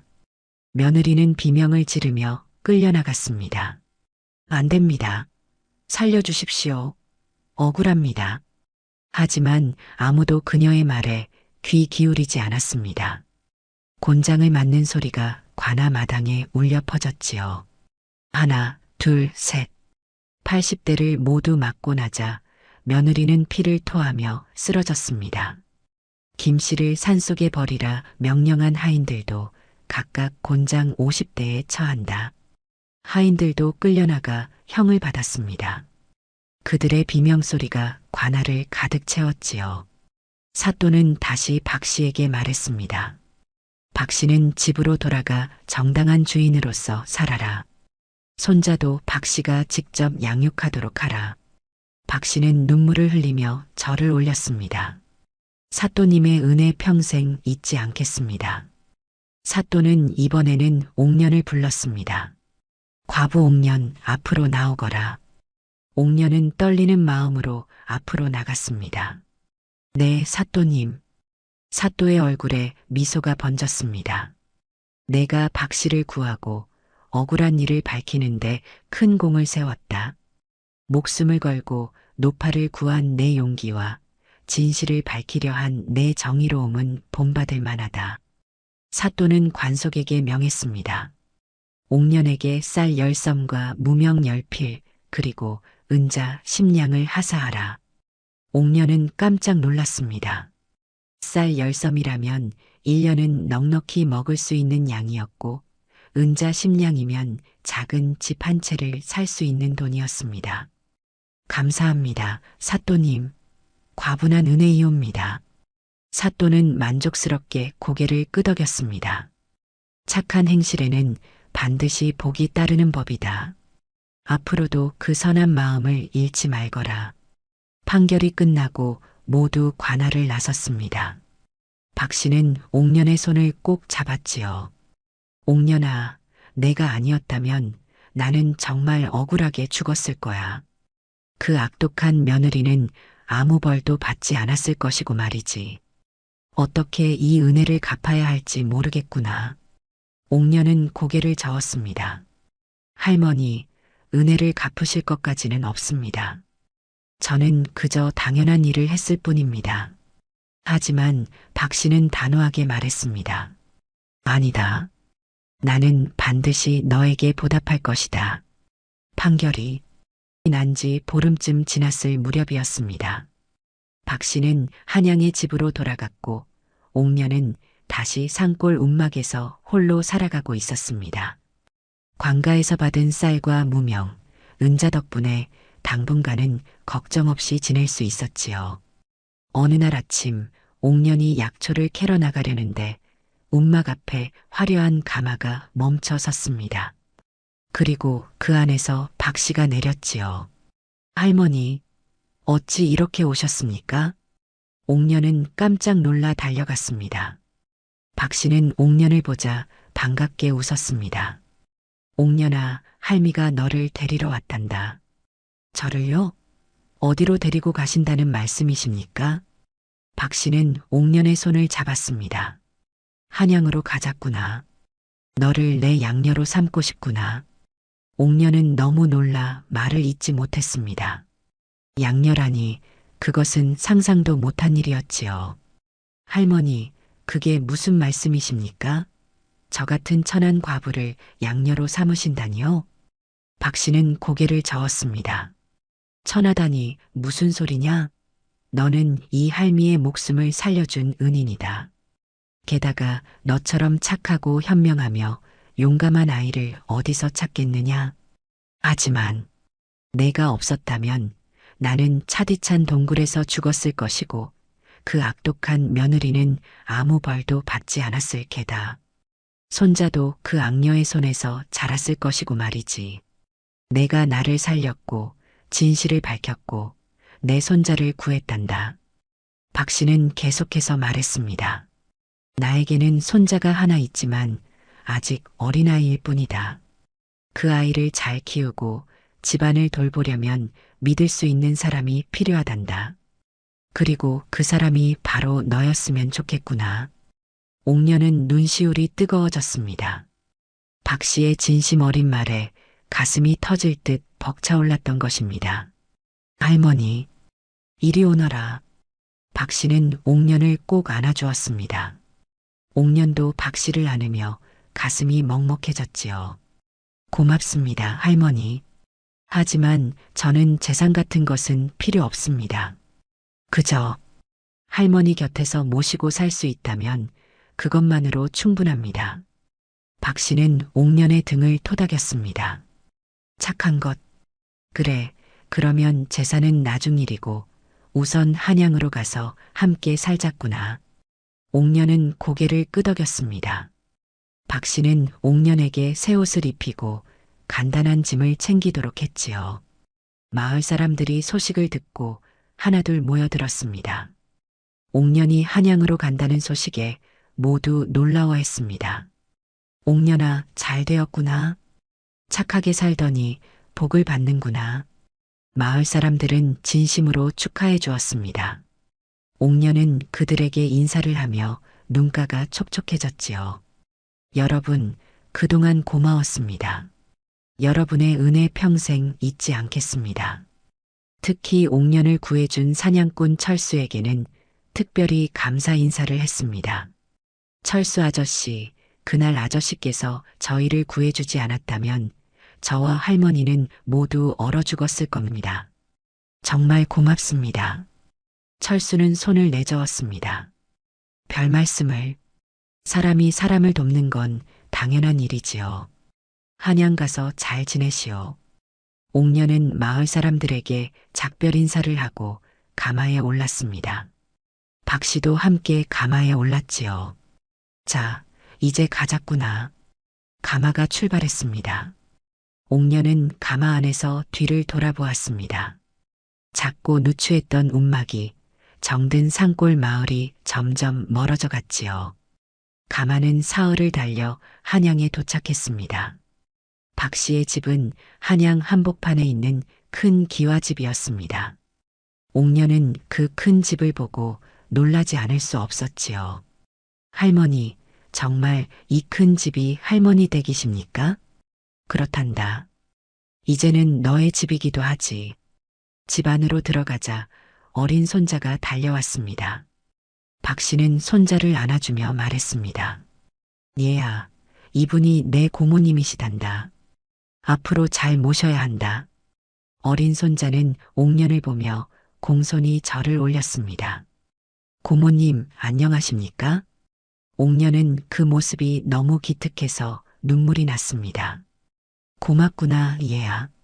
박 씨는 옥년에게 넓은 방을 내주고 하인들에게 옥년을 잘 모시라고 명했습니다. 옥년은 꿈만 같았지요. 며칠 뒤 박 씨는 옥년을 서재로 불렀습니다. 옥년아, 이제부터 너에게 글을 가르쳐 주마. 그리고 셈법과 집안 살림을 관리하는 법도 가르쳐 줄 게다. 할머니, 저 같은 사람이 그런 것을 배워도 될까요? 그럼 당연하지. 너는 이제 이 집안의 일원이란다. 마땅히 알아야 할 것들이지. 박 씨는 옥년에게 정성껏 글과 셈을 가르쳤습니다. 옥년은 총명했고 배우려는 의지도 강했지요. 1년쯤 지나자 어지간한 글은 읽고 쓸 수 있게 되었습니다. 세월이 흘렀습니다. 박 씨는 옥년에게 집안 살림을 맡겼습니다. 옥년은 하인들을 다스리고 곡간을 관리하며 손자를 돌보았지요. 처음에는 서툴렀지만 점차 익숙해졌습니다. 특히 옥년은 산에서 약초를 캐던 경험을 살려 집안 사람들이 아프면 약초를 다려주었습니다. 그 솜씨가 점점 뛰어나져서 이웃 사람들까지 찾아올 정도가 되었지요. 옥년의 약초 솜씨는 더욱 유명해져서 한양 안에서 모르는 사람이 없을 정도였습니다. 가난한 사람들이 찾아오면 공짜로 약을 지어주었고 부자들에게는 적당한 값을 받아 집안 살림에 보탰지요. 박 씨는 옥년을 흐뭇하게 바라보았습니다. 옥년아, 내가 이렇게 훌륭하게 자라주어서 할미는 정말 기쁘구나. 할머니 덕분입니다. 어느 날 박 씨가 옥년을 서재로 불렀습니다. 그리고 문서 하나를 내밀었지요. 이건 집안 재산의 절반을 내게 물려주는 문서란다. 옥년은 깜짝 놀라 손을 내저었습니다. 할머니, 안 됩니다. 저는 그런 거 필요 없습니다. 하지만 박 씨는 단호했습니다.